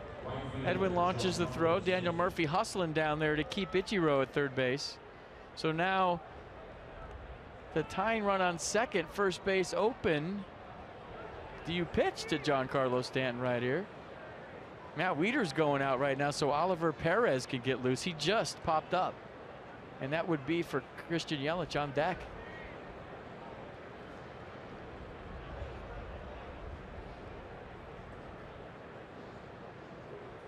So it should go down as a sacrifice and an E1. So you saw this, or maybe you missed it in the first, number 51 from Giancarlo. 109th RBI. And then you have his 110th in the 5th on a sac fly, and they just walked him. Yeah. And that's okay. Yeah, it's the 7th inning. It is the lead run. Not like the 9th inning when it could be the winning run. That's Edwin Jackson's 4th walk of the night. And with the lefty coming in, Christian Yelich, Edwin's going to be done as he goes 6+ 4 hitters. UPS Store with our call to the bullpen. Do you need expert printing? The UPS Store has you covered. Together, there's nothing we can't solve.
In a rubber game, Steven Strasburg 10-4.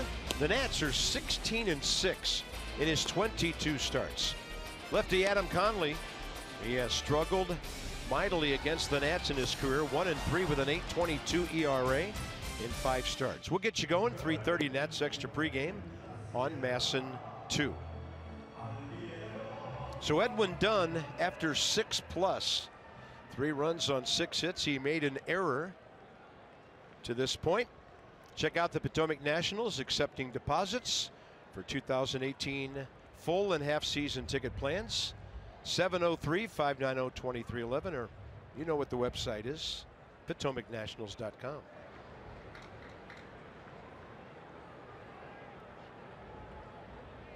Perez, Yelich, Christian 2 for 6 career against him with a walk and 2 strikeouts. Bases loaded. He's in hack mode. Strike 1. Bases loaded. Nobody out.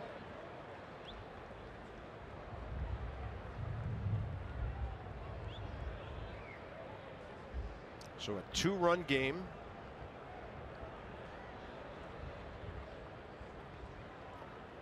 Marlins have great speed at third and at second.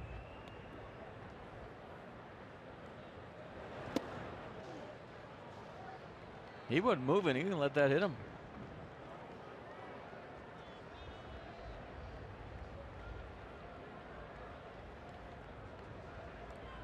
take a strikeout, but it'll also take 2 outs for a run.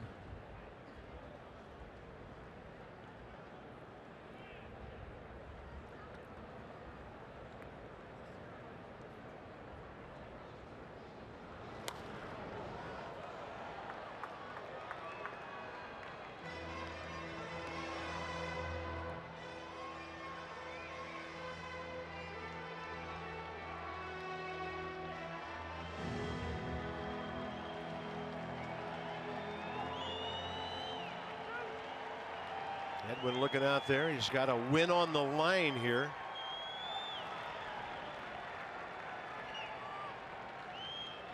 One-two pitch. Chopper left side. There's a play at home. Rendon calmly to Wieters for the first out. Huge first out. Huge. So fielder's choice, 5-2. And the only place you could go if you're Anthony Rendon, go where the ball takes you. It takes you toward the plate. Good feed. Ali Perez calling timeout, so nobody else can advance. A job well done by the left-hander as he gives the ball to Dusty Baker. How good has Ali Perez been? Situationally, very good. And a big out right there. Righty-righty matchup coming.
Baseball on Masson, brought to you by Navy Federal Credit Union, proudly serving the armed forces and their families for over 80 years.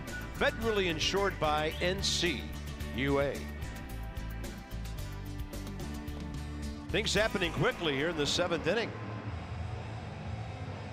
So Edwin Jackson, Oliver Perez follows up, and here's Matt Albers, 34-year-old righty from Houston. A lot on his mind these days with family back home. 52nd appearance, 31 hits in 51 innings. That's phenomenal. 55 strikeouts. Marcell Ozuna, 1 for 3 against him career with a homer and 3 RBIs. They're trying to keep the ball down here. Trying to keep it away too. Pretty good pitch.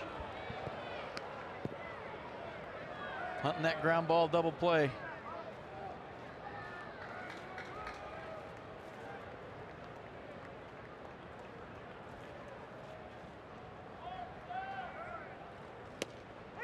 That one got the edge.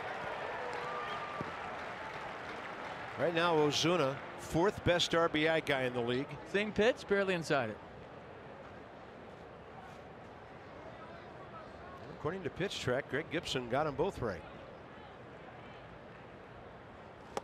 Swing and a miss on a diving slider.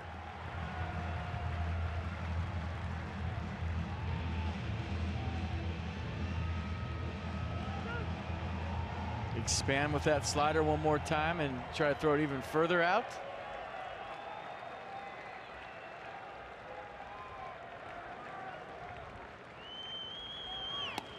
Right in there with a fastball. Ozuna seemingly caught by surprise. 2 down. I mean, that's paint. Watch this run back two-seamer. Everything painting the black. He started this off the plate, kept them all down, which is the most important thing. So the two-seam run back fastball for strike 3. And strike 2 with the slider might have been the nastiest pitch in the bunch, but they were all dirty. Next up, JT Realmuto with 2 outs. 2 for 4 career against Albers. Not done yet, but that was a big out.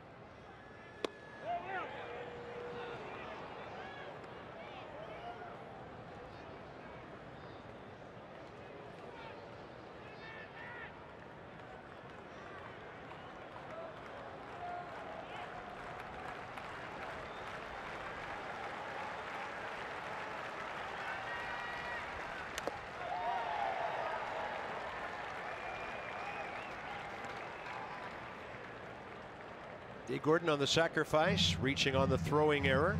Stanton intentionally walked. Yelich on the fielder's choice that forced out Ichiro at home.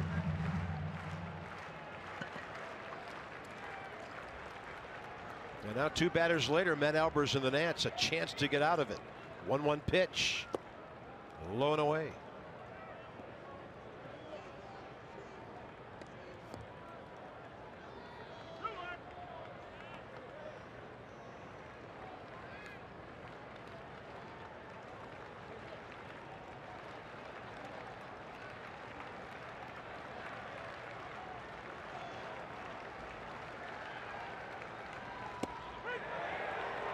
Two and 2. Did you see JT Realmuto lean back on that? He thought it was the sinker for a second. He had a little lean back away from it. It was a slider. Watch the hitter.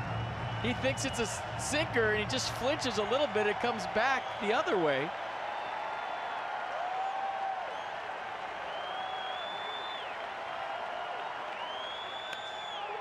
And a ball fouled.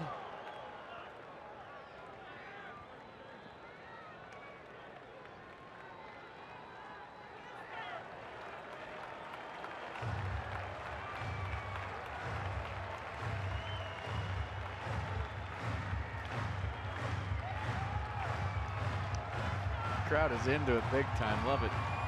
$25,924 paid tonight.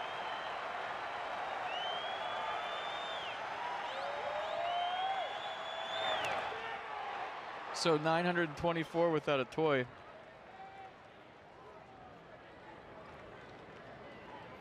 First 25,000 got a Bryce Harper action figure, and for you 924. You were too late. You can have mine though. I want to split it up into 924 pieces. That's what I used to do when I was a kid.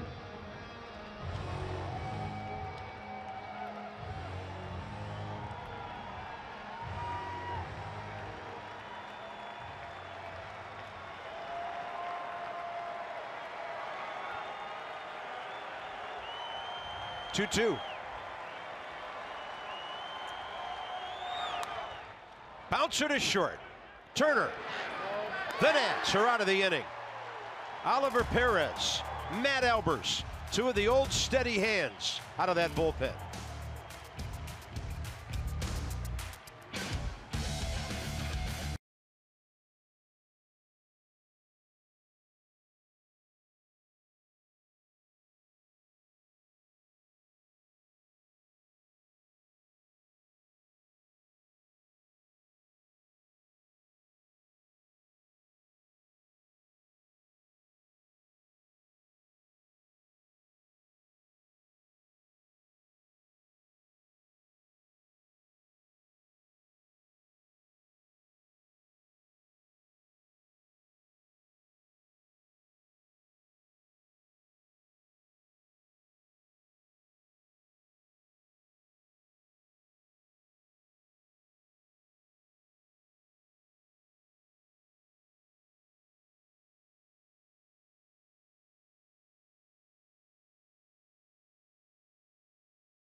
A lockdown bullpen. I mean, a couple of months ago with a different cast of characters. I don't know if this is happening. Just like we promised you earlier in the game, it's Miller time, brought to you by Miller Lite. So Ali Perez comes on and gets the ground ball to third that goes to home.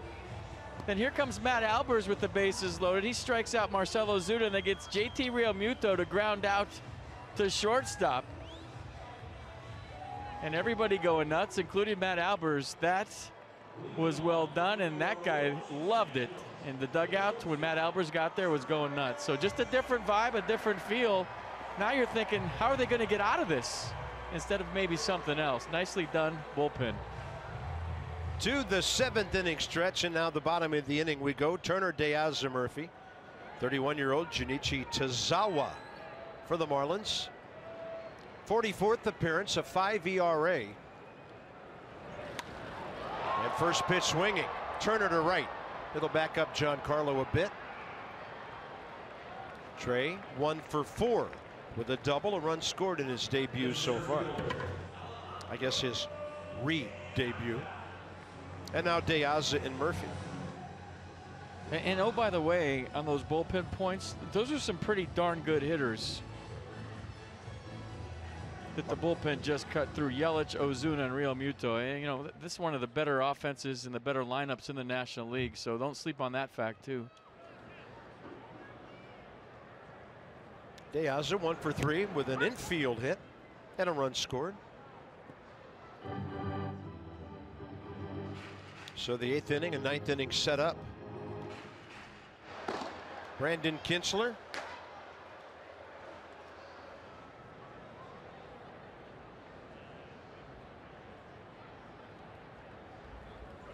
Edwin Jackson will give up only 2 earned runs tonight because of the error. One of the runs unearned in that frame.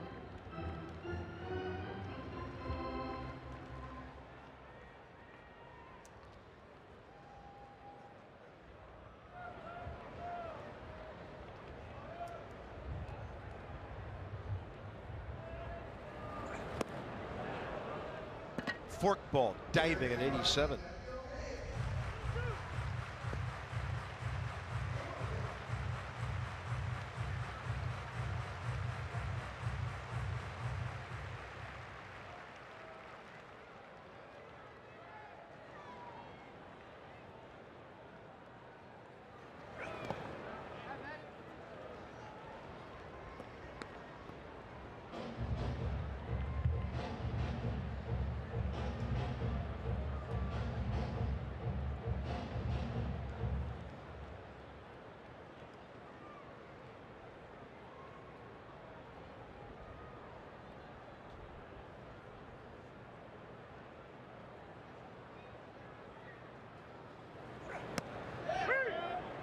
It's going to be called out on strikes. Didn't look like a swing. Looked like Greg Gibson called it as a strike. Well, it was a late call, and I think he thought it was high. If you're reading his lips, said that's high, and it's at the ceiling of our pitch cast.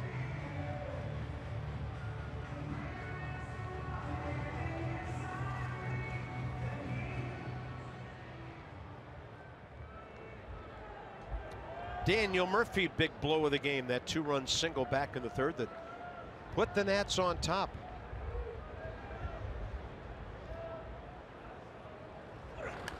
If you're peeking ahead just a little bit, and if things go the way Dusty Baker hopes they go with Brandon Kintzler in the 8th, you'll have a Doolittle-Stanton matchup in the 9th.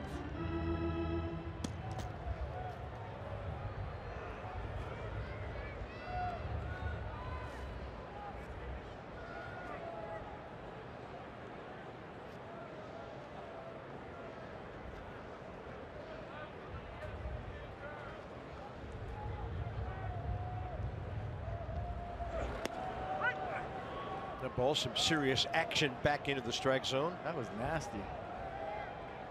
Fork ball that was a front hip fork ball. Watch where this thing starts, right at Murphy, and then comes back. So Nissan on the pitch cast.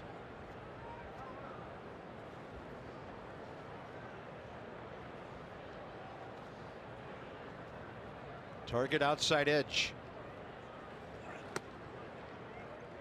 Realmuto got it upstairs where he asked for it. And DC Lexus dealers donate $250 to the Children's National Health System for the first 200 home runs hit by the Nats this year. Lexus, experience amazing.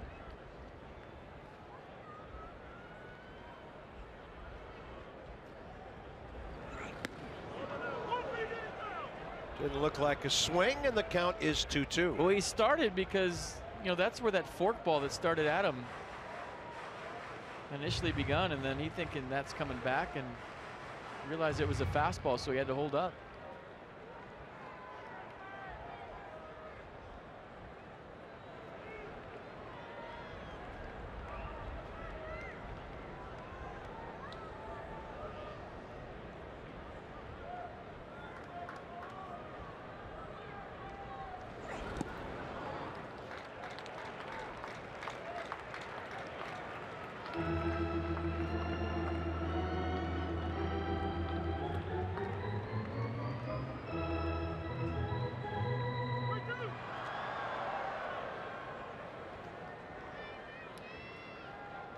RBI guy in the box, RBI guy on deck.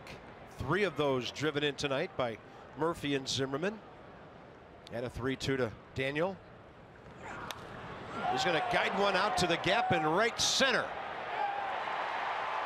Daniel Murphy, 60th extra base hit of the season. And a 2-for-3 night on double number 38. Came in 89, left 98. And watch him pick this fork ball up. We talk about Daniel Murphy trying to elevate everything. Look where that pitch is, and he goes down, gets underneath it in a kind of abbreviated 2-strike hack that finds a gap for a 2-out double. What a pretty swing by Daniel hits Murphy.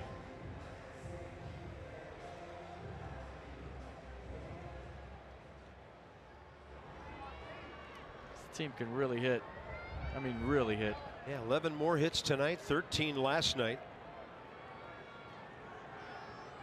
Ryan Zimmerman 1 for 2 with his 88th RBI and a walk. And Tazawa holds on too long. Ryan 1 for 2 career against him with a solo home run.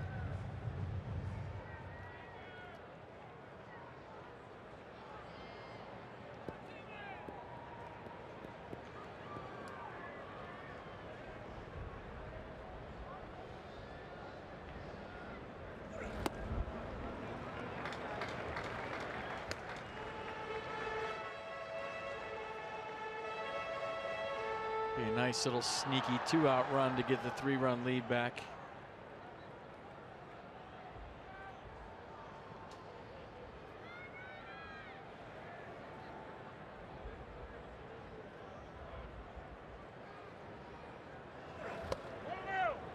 Three and 0.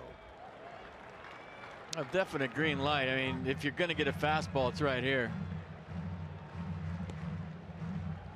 Because you're not guaranteed a 3-1 heater with that fork ball, so you'd think he's looking in one spot.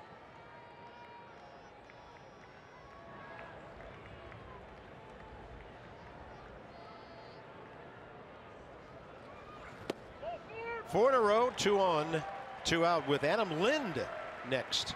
Ryan Zimmerman on for the 3rd time tonight.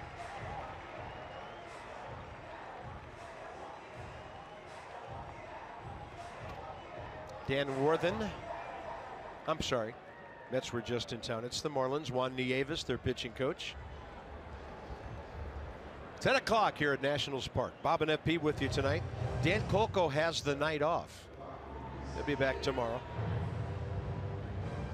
Good to have Ray back on Nats Extra this evening. And it'll be Lind and Tazawa. Adam 3 for 6 career. 2 homers, a walk, 3 batted in against the right-hander. Spent all of his big league career with the Red Sox before moving to the Marlins this year.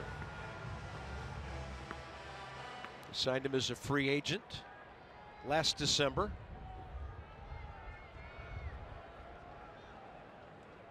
The best arm and right, Stanton can throw.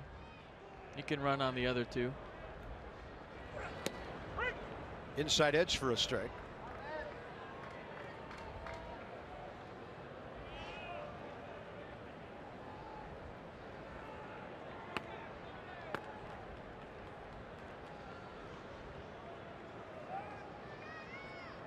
Huge gap left center.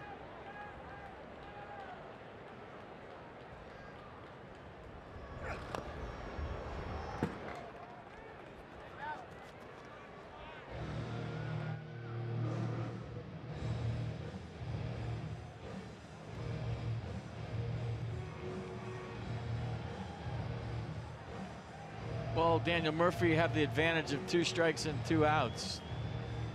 Kind of lean into his secondary lead if he sees the bat start of Adam Lind. That's when you're on second base. Get about a half a step on your jump with 2 strikes and 2 outs.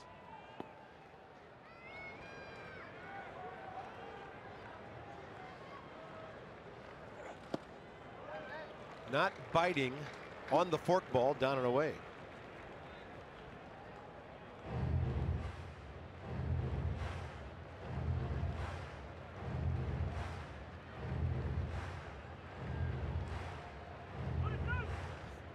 The stare. Murphy and Zimmerman. This all started with 2 outs on Daniel's double.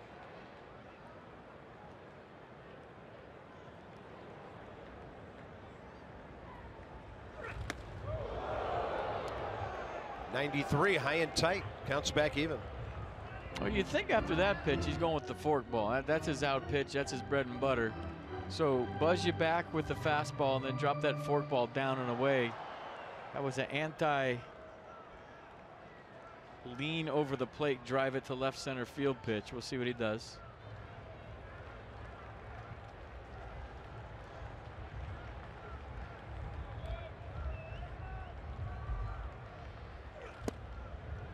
Three and two.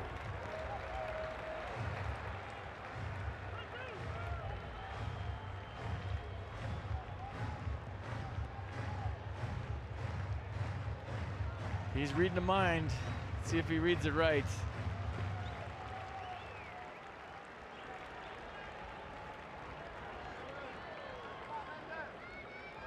Runners on the move here.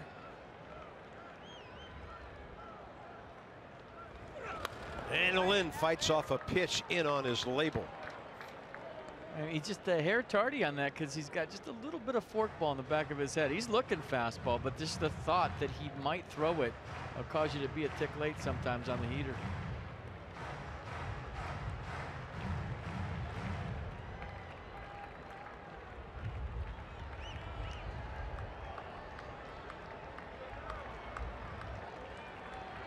Nats trying to answer the run the Marlins just scored, and maybe the couple others they didn't score.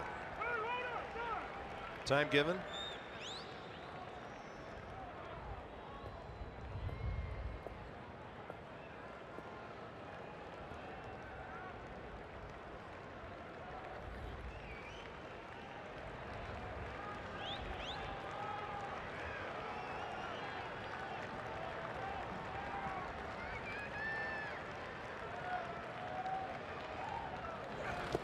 Takes the walk. Fantastic at bat by Adam Lind, and the bases are loaded for Anthony Rendon. Line moving with 2 outs. Nats have been given 5 walks tonight. Rendon one of those back in the second. Since he has an RBI single, getting him to 82 batted in this year.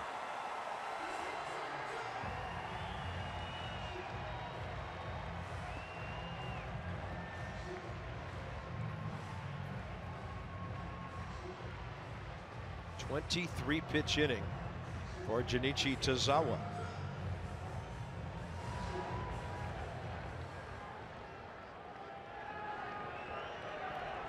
Rendon against the right-hander, 0 for 3. And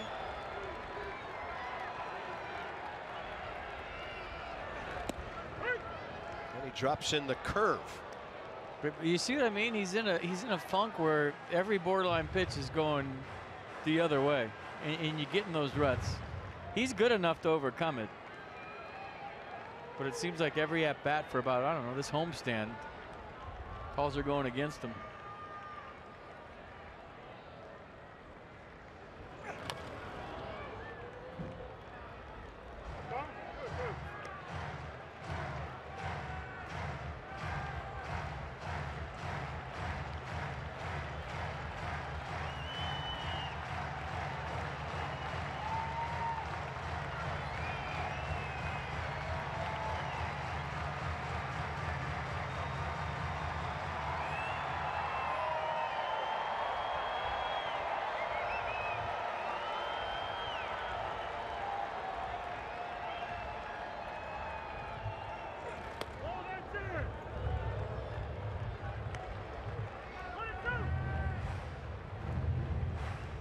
always thought when an umpire screamed, "No, that's in," real loud, he was thinking about calling a strike, and something loud had to come out, so they screamed ball, and that's telling you as a hitter that that was close. It was.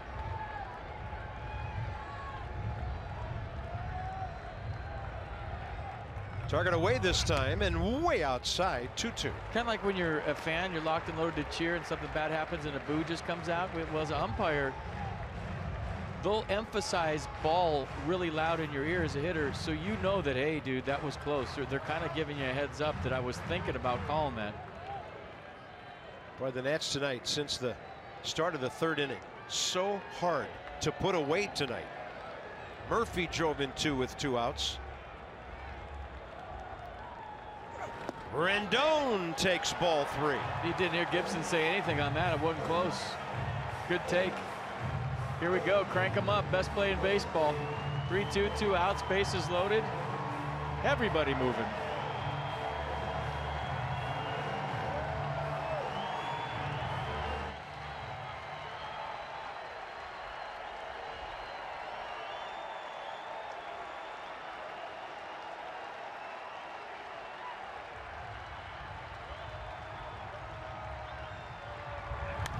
Rendon to the gap in right center. That will clear the bases.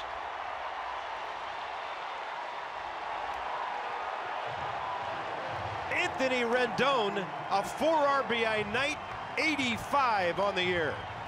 And the Nats lead by 5. That one was for everybody at home. That one's for everybody in Anthony Rendon's family back in Houston. Bases loaded, 3-2, 2 outs, gets a fastball right down the middle and shoots it in the gap and clears the bases. What a beautiful swing. Easy send, cruise into second, stand there and enjoy it, Anthony. That's up by 5. What a night. Matt Wieters is 2 for 3. Anthony Rendon was behind 0-2 in that at bat. He's some kind of baseball player. Wieters 4 for 11 career against Tazawa, who has now thrown 30 pitches here in the 7th, and the bases were empty with 2 outs. Up the middle, but that's where Rojas is playing. The Nationals have scored in 4 of the last 5 innings.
Anthony Rendon, a couple of knocks, his 33rd double, 4 RBI tonight. Edwin Jackson getting the job done per as usual, but the big news tonight is the leadoff hitter's back, number 7.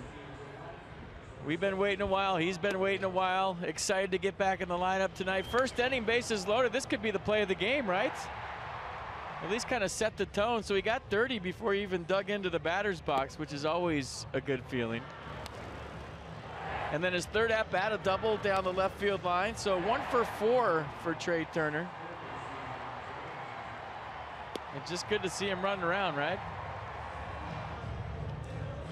Fantastic.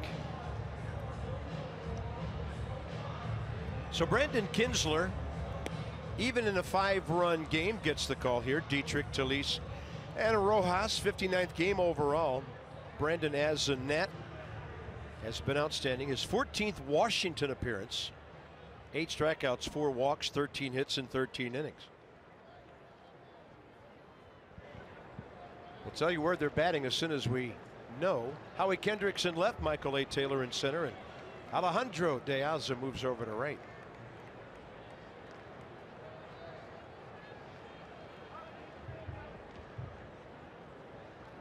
According to the scoreboard, Taylor will be, pardon me, they just switched it. Kendrick will be 8th and Taylor 9th.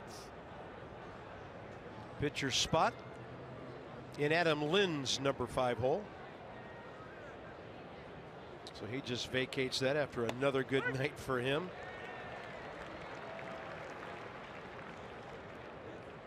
Derek Dietrich, a walk in the first, 0 for 2 since. 0 for 1 career against the Nats right-hander. Tell you what, the at-bat of that inning was Adam Lynn's walk. You know, Murph doubles, that's what Murph does. Ryan Zimmerman had 4 wide. I don't think there was a real tough take in there. And they wanted Adam Lynn. That was an unintentional intentional with first base open. And he spit on some tough pitches, walked, and set the stage for Tony Two Bags, who once again in the 6 hole comes through big time.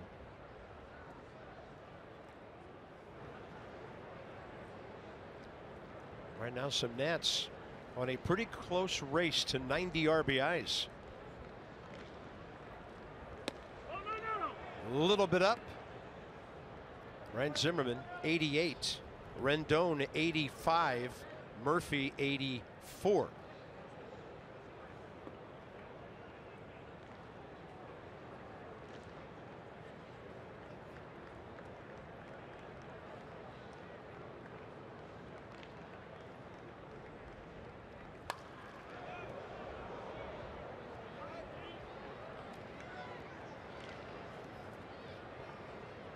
You know, Carb, as a former player, there's a certain comfort level to hitting in a certain spot every night. You know when your at bats coming, you get a rhythm to the lineup. You know who's hitting in front of you every night. You get 4 or 5, 6 hitters in front of you, or whatever spot you hit, to see pitches and to formulate a game plan. Zimmerman to his right. Kinsler, an athletic catch behind him, and then takes a little jitterbug over to the bag. Well done. Yeah, pretty athletic play by Brandon Kinsler right here. So Zimmerman to the backhand. The feed's kind of behind Kinsler. Look at him hustling over there. So it slows down his momentum, and then he has to speed up again. And Dietrich, who can run a little bit, makes this interesting. So nice play by Kinsler, getting there, finding the bag, and getting the first out.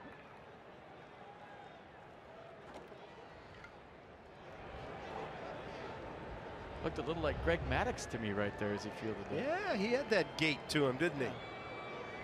Not a bad guy to emulate on defense.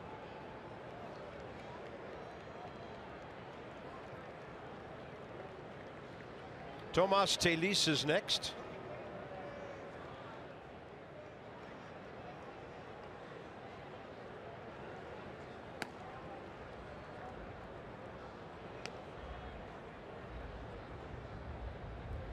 Pete, what about your thoughts on the lineup you were getting into there? Well, just the fact that you get a certain comfort level in a spot, and you'll talk to guys like, one day I'm hitting third, one day I'm hitting second, next day I'm hitting fifth, and you just don't have any rhythm to your own game plan. You know, there's been a lot of talk about Anthony hitting second or hitting other places, but he's been so good at 6, and he's protected Daniel Murphy all year hitting 5th. You know, what kind of pitches does Murph get if Rendon's not hitting behind him? And he's comfortable there, and it's working, and you're about to go 29 games over 500 and 14 games up in the division. And I've talked to so many players, and I've played with so many players that just hate being bounced around in the lineup. You know, one day I'm leading off, the next day I'm hitting 8th. You know, one day I'm hitting 2nd, the next day I'm hitting 5th. And you just don't have, you know, one day I'm running in and rushing to get my batting gloves and my helmet on because I'm up in the 1st. And the next day I'm not up till the 3rd. And to have that same rhythm every single day, and to know that, you know, I'm up in the 2nd and Daniel Murphy's sitting in front of me and this is how he's going to get pit. And there's a certain flow to that you can't quantify in any analytics or any kind of stats other than it's working.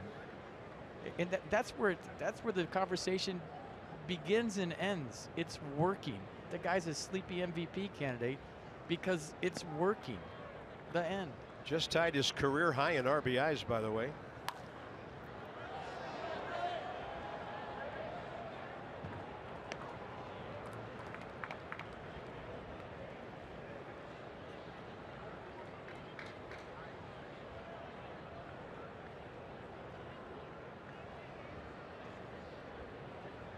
One ball and 2 strikes with Tomas Telis.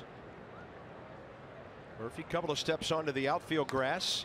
It goes to the other side for Trey Turner. Show off those photo skills. Follow Massa Nationals on Instagram. Tag all your best Nats related photos with hashtag #IBackTheNats. Massa Nationals could repost your photo and hook you up with the Nationals prize pack. Hashtag #IBackTheNats on Instagram. There's Miguel Rojas, 0 for 1 career against Kinsler and 1 for 3 tonight.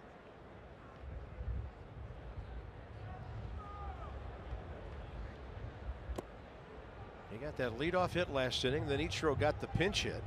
Gordon sacrificed. Ball got thrown away, and it looked like the Marlins were about to tie the game or take the lead. And then the amazing clutch performances of Oliver Perez and Matt Albers took care of that. So here's Kinsler, an inning later, 2 outs, nobody on, and the count 1-1.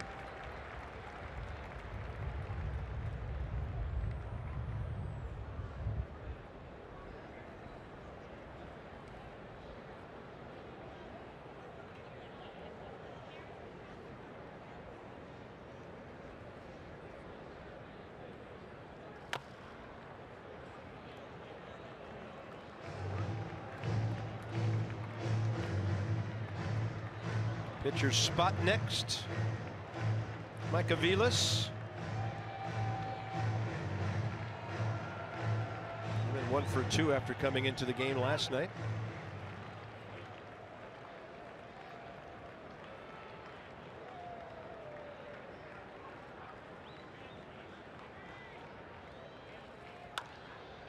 Trey Turner again. He's had a chance to handle a bunch of shortstop defensive opportunities tonight.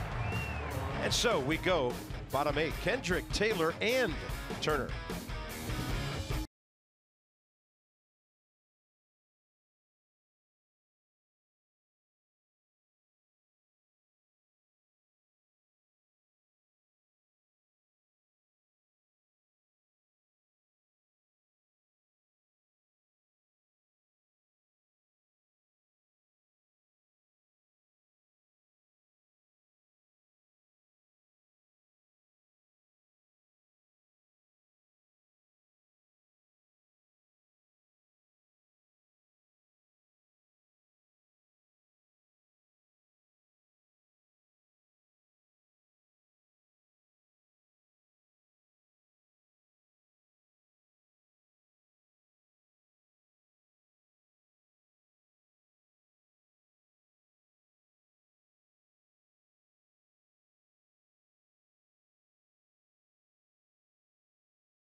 13 hits. Tonight, 8 on a dozen.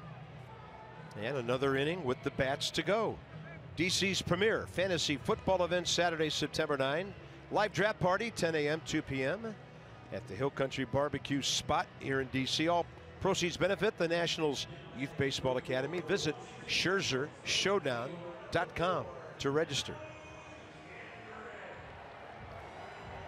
27-year-old Brian Ellington for the Marlins. 27th appearance, a 7 ERA. He's been hittable this year. 32 hits in 27 innings and 21 earned runs. Pretty big fastball, averaging 98 miles an hour. Changeup 89, slider 88.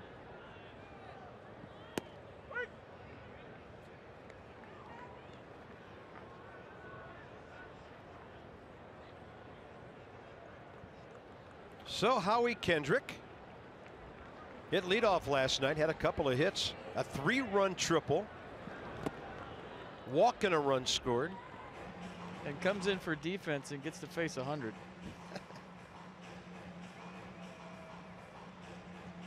One for 2 against Brian Ellington.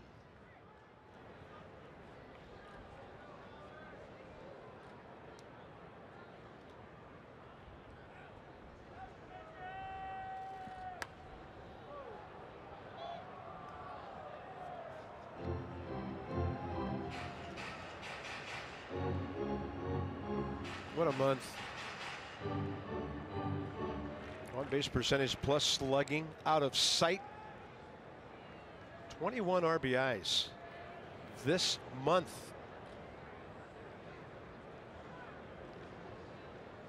I mean, he can hit. It's not like he's doing something he hasn't done before. It's not like you're looking at a 220 career hitter that had a 367 month or whatever we just showed. This guy can hit. He always has. That's what he does. And he's getting a chance to get some rhythm and play every day too, which, you know, maybe it's been a little bit since he's done that.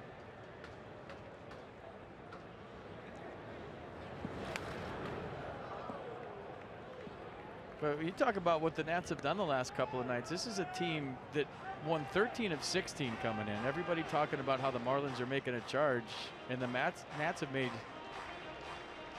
a huge statement here the first 2 nights. I mean, this one not over yet.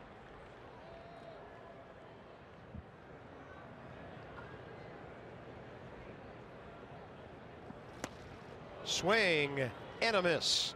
First out, bottom of the 8th.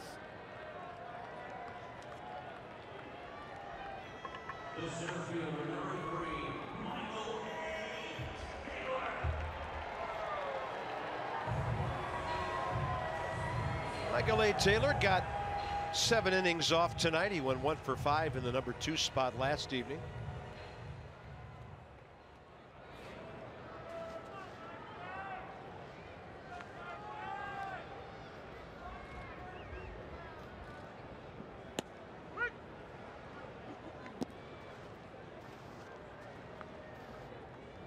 Five-run game, but Dusty's got his closer all queued up.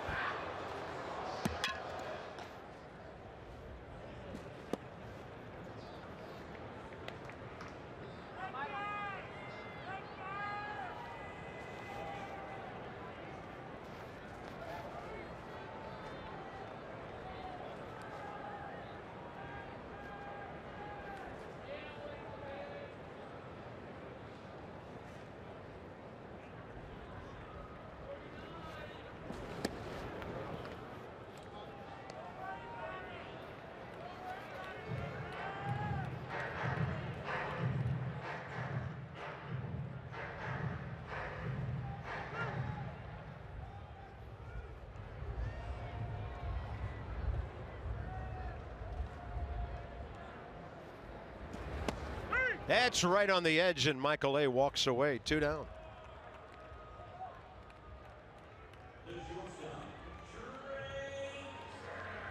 So Trey Turner will get a 5th plate appearance tonight.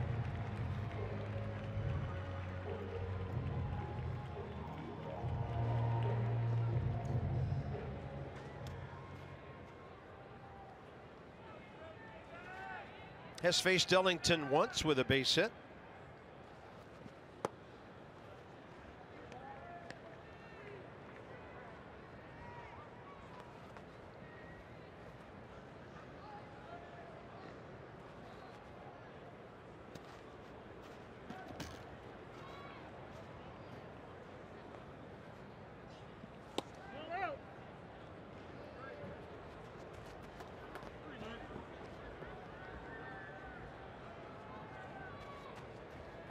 Gear up for 100. See what happens.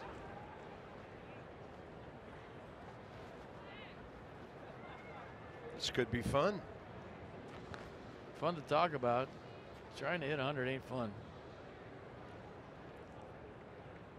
Fun to watch. And it's up and away. Nats Extra post game tonight. Ray Knight back with us with Johnny. Hope you can join him. It's presented by WB Mason when this one is over. You know what's fun is 92 and pus just straight right down the middle. That's fun. Yeah, who throws that anymore? I don't know, but that's the only fun one. Just straight as a string, 92. No movement, right down the middle, 2-0. That's fun. 99 to 100, you don't know where it's going. That's not fun.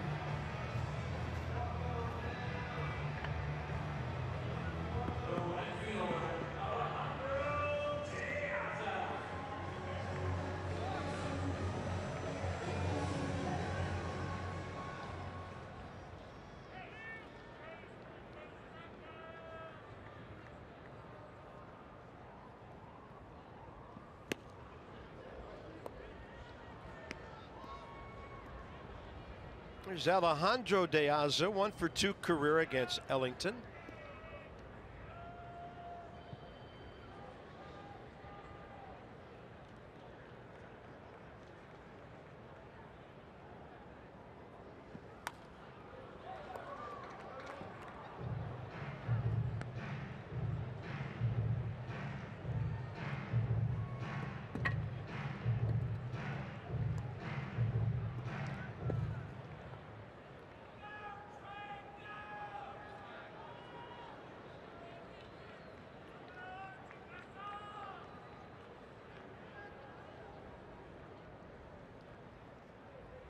And on 0-2, that's close to the outside edge.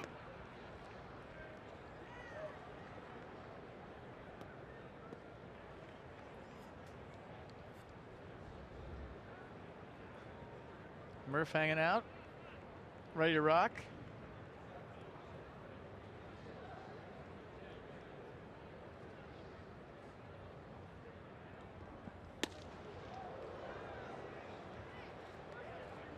.99 with cut. I don't think he means to do it. Sometimes when you throw that hard, it's just the ball does whatever. Sometimes it sinks, sometimes it's straight, sometimes it cuts.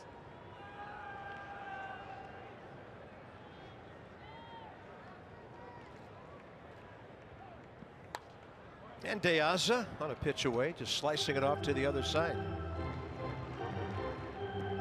Nats are trying to win their 80th game of the year and knock the magic number down to 18.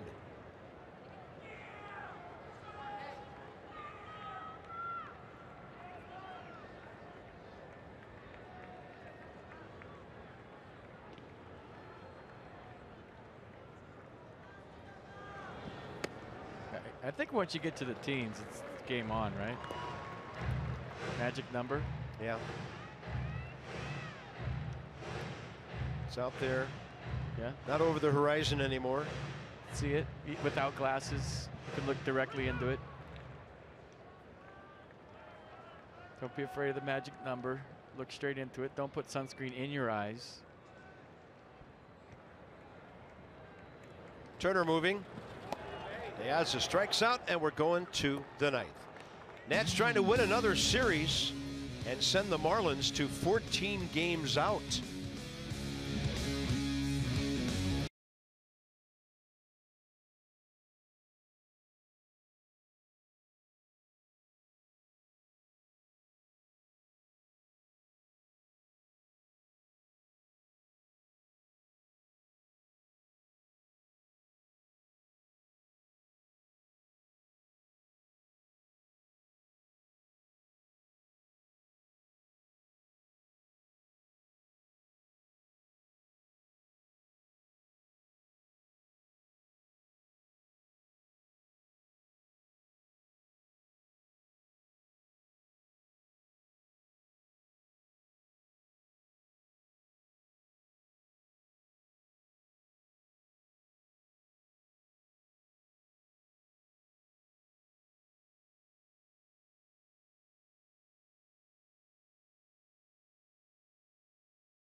runs on the board again tonight.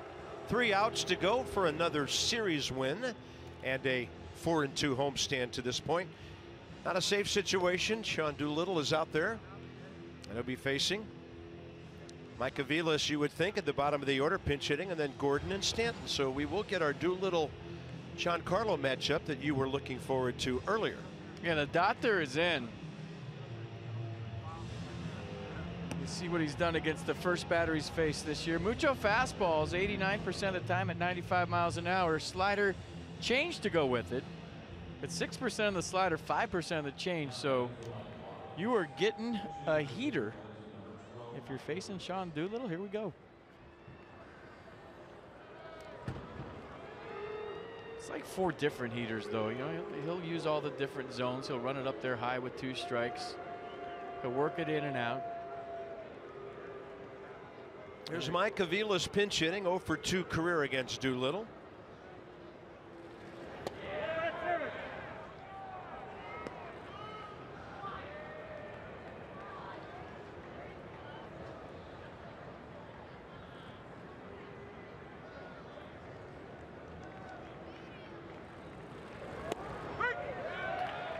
One.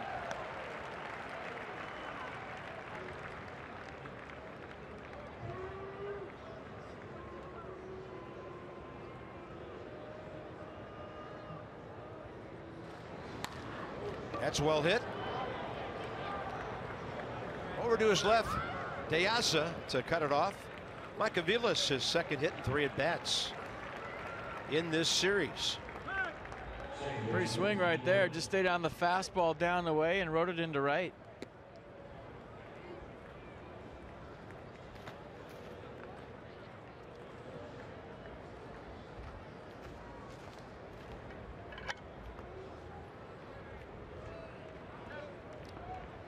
Well, the good news is Giancarlo can't tie the game. Nats up by 5. He's on deck. Here's D. Gordon. 0 for 1 against Doolittle. And he pours the fastball to the outer half.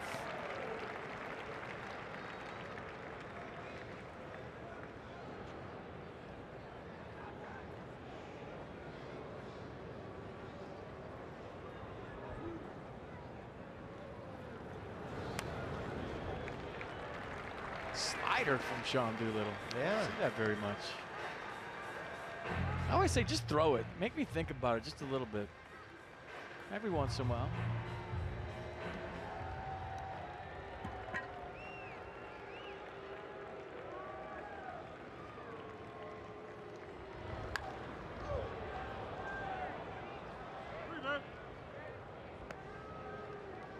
.405 tomorrow. Steven Strasburg will be going for number 11. Nats will be going for a sweep, it appears. He'll bring his .310 ERA, his .214 opponent's batting average into that one against Adam Conley, the lefty, who has always struggled against the Nats. D. Gordon pops one out of play over the Miami dugout.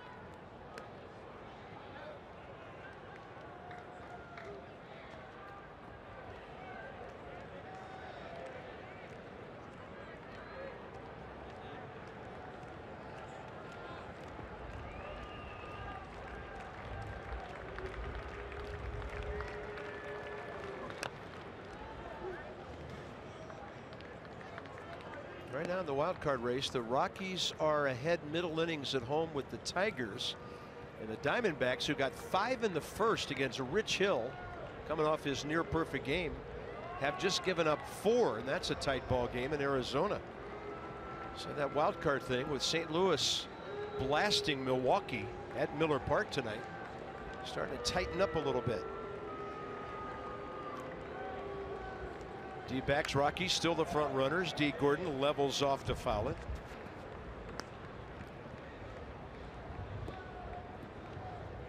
Marlins started the night a game up on St. Louis, game and a half back of Milwaukee. So it's going to be an interesting month of September for 5 teams in the National League. Now D. Gordon's going to single up the middle.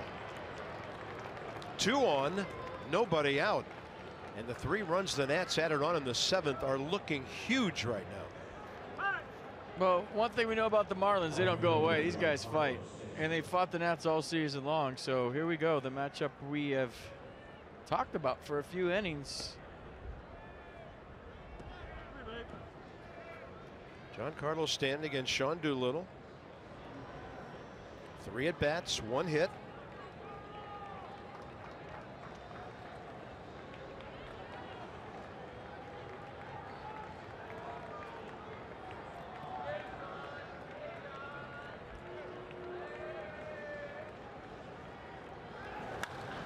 High in the air to center, and it's actually short center field.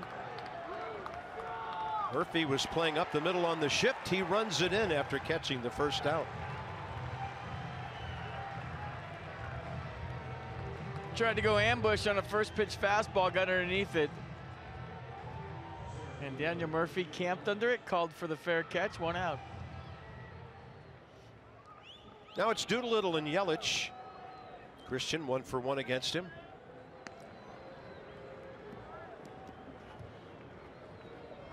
That at bat did not live up to the billing. I'm sitting here pumping it up for 2 innings. And we're okay with that. Yeah, we're okay with that. 1 pitch pop up.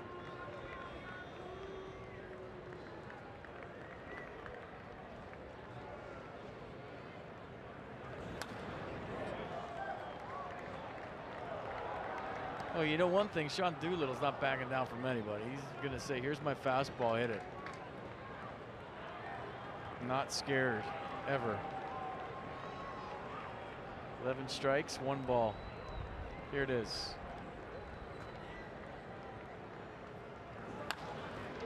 Caught by Rendon, and with fielders playing way off their bags, no way for a double play. 2 down.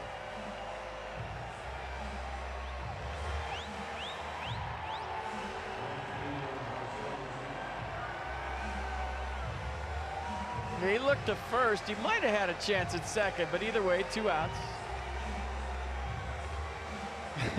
Shrugging it off, laughing. Ryan saying, I was way back, I couldn't get there, and now Rendon's laughing at him across the infield. Having fun. Love to see it. Yeah, pretty much fun at the end of August when you're about to go 14 games up and about to win your 80th game of the year. Uncertain swing from Marcell Ozuna, who's 0 for 1 career against Doolittle.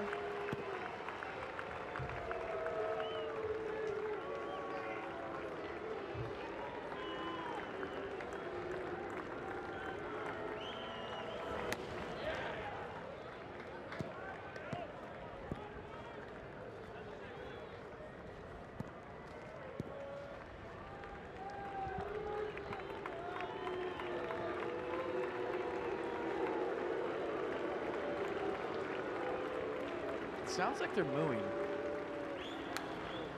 And this one popped up to the right side on a play. Fans. There's a fine line between do and moo. Like if you're not into it, you're not like do it, and you're half-hearting it. It comes out as you're a cow. It really does. Like do. It sounds like moo. You got to give some emphasis to the do. I know it's late, but hey, if you're gonna do the do, not the moo. It's not a cow. It's do.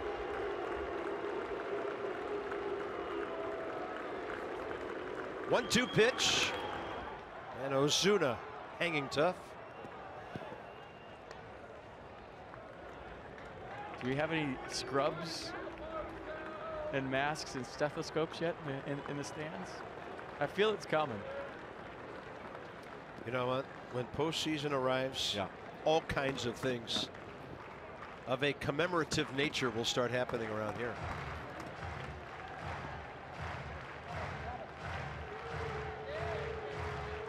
Are you with me? If you're not into the do, it sounds like you're a cow. I got to think about that one tonight. Do it. Report to me tomorrow, first thing. See?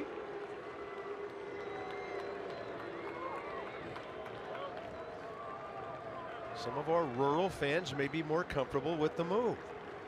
1-2 with 2 outs. Pitch down, ground ball, Murphy. The Nats win the series. And with Steven Strasburg going tomorrow, looking at a good possibility of a sweep. 8-3, 12-8 the hits, and Doolittle closes it out.